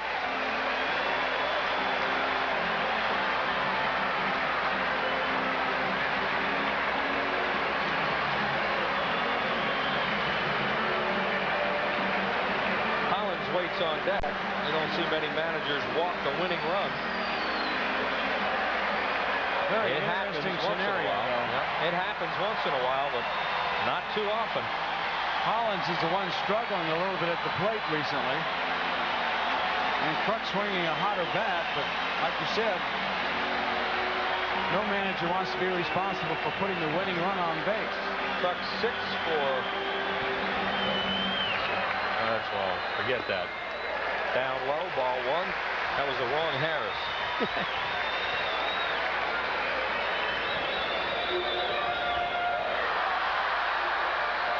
He's 0 for 1 lifetime off this Harris with a walk. Gene Harris. And now Guerin and Gene Harris want to talk it over. You think they'd pitch around him, Jay? Well, you know, Hollins has not swung the bat well in this series at all. I'm sure that they're well aware of the fact that coming off surgery. Now Riggleman wants to know what they're talking about. Sure. And so the 2 schools of thought are, shall we try and just paint the outside and inside corners on Kruk in hopes that he swings at a bad pitch or one of our pitches, or do we go after him in earnest? I think the manager just told him what he wants him to do. He knew that the catcher and the pitcher were out there trying to decide what they wanted to do, and Riggleman took charge. It's a good sign from a young manager. Oh, he told him to walk him. How about this? Well, this just goes to show you they're playing percentages. You don't want to really be responsible for putting the winning run on the bases, but as we mentioned earlier, Kruk swinging a hotter bat. Hollins only has 1 hit in the series, still trying to regain his batting eye from the hand surgery he had. Well, right now they have to throw strikes to Hollins, which is in Hollins' favor, but you still have to hit the ball. Well, they just did an in-your-face to Dave Hollins, that's for sure. See what happens. Hollins 1 for 4 tonight with a double. He knocked in a run in the 1st inning with an infield out, and this place is jumping. And of course, Hollins coming into tonight's game from the left side, hitting a mere .239.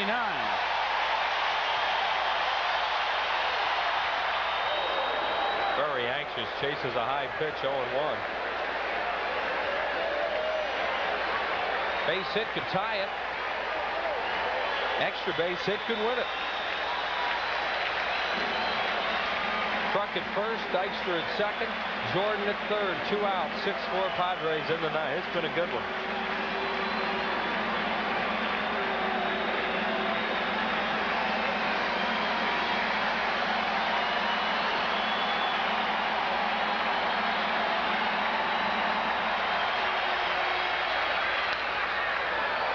And Harris gets ahead of him 0-2.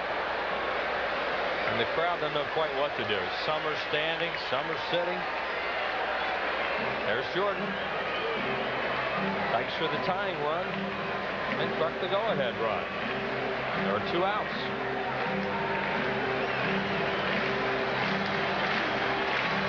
There's your situation.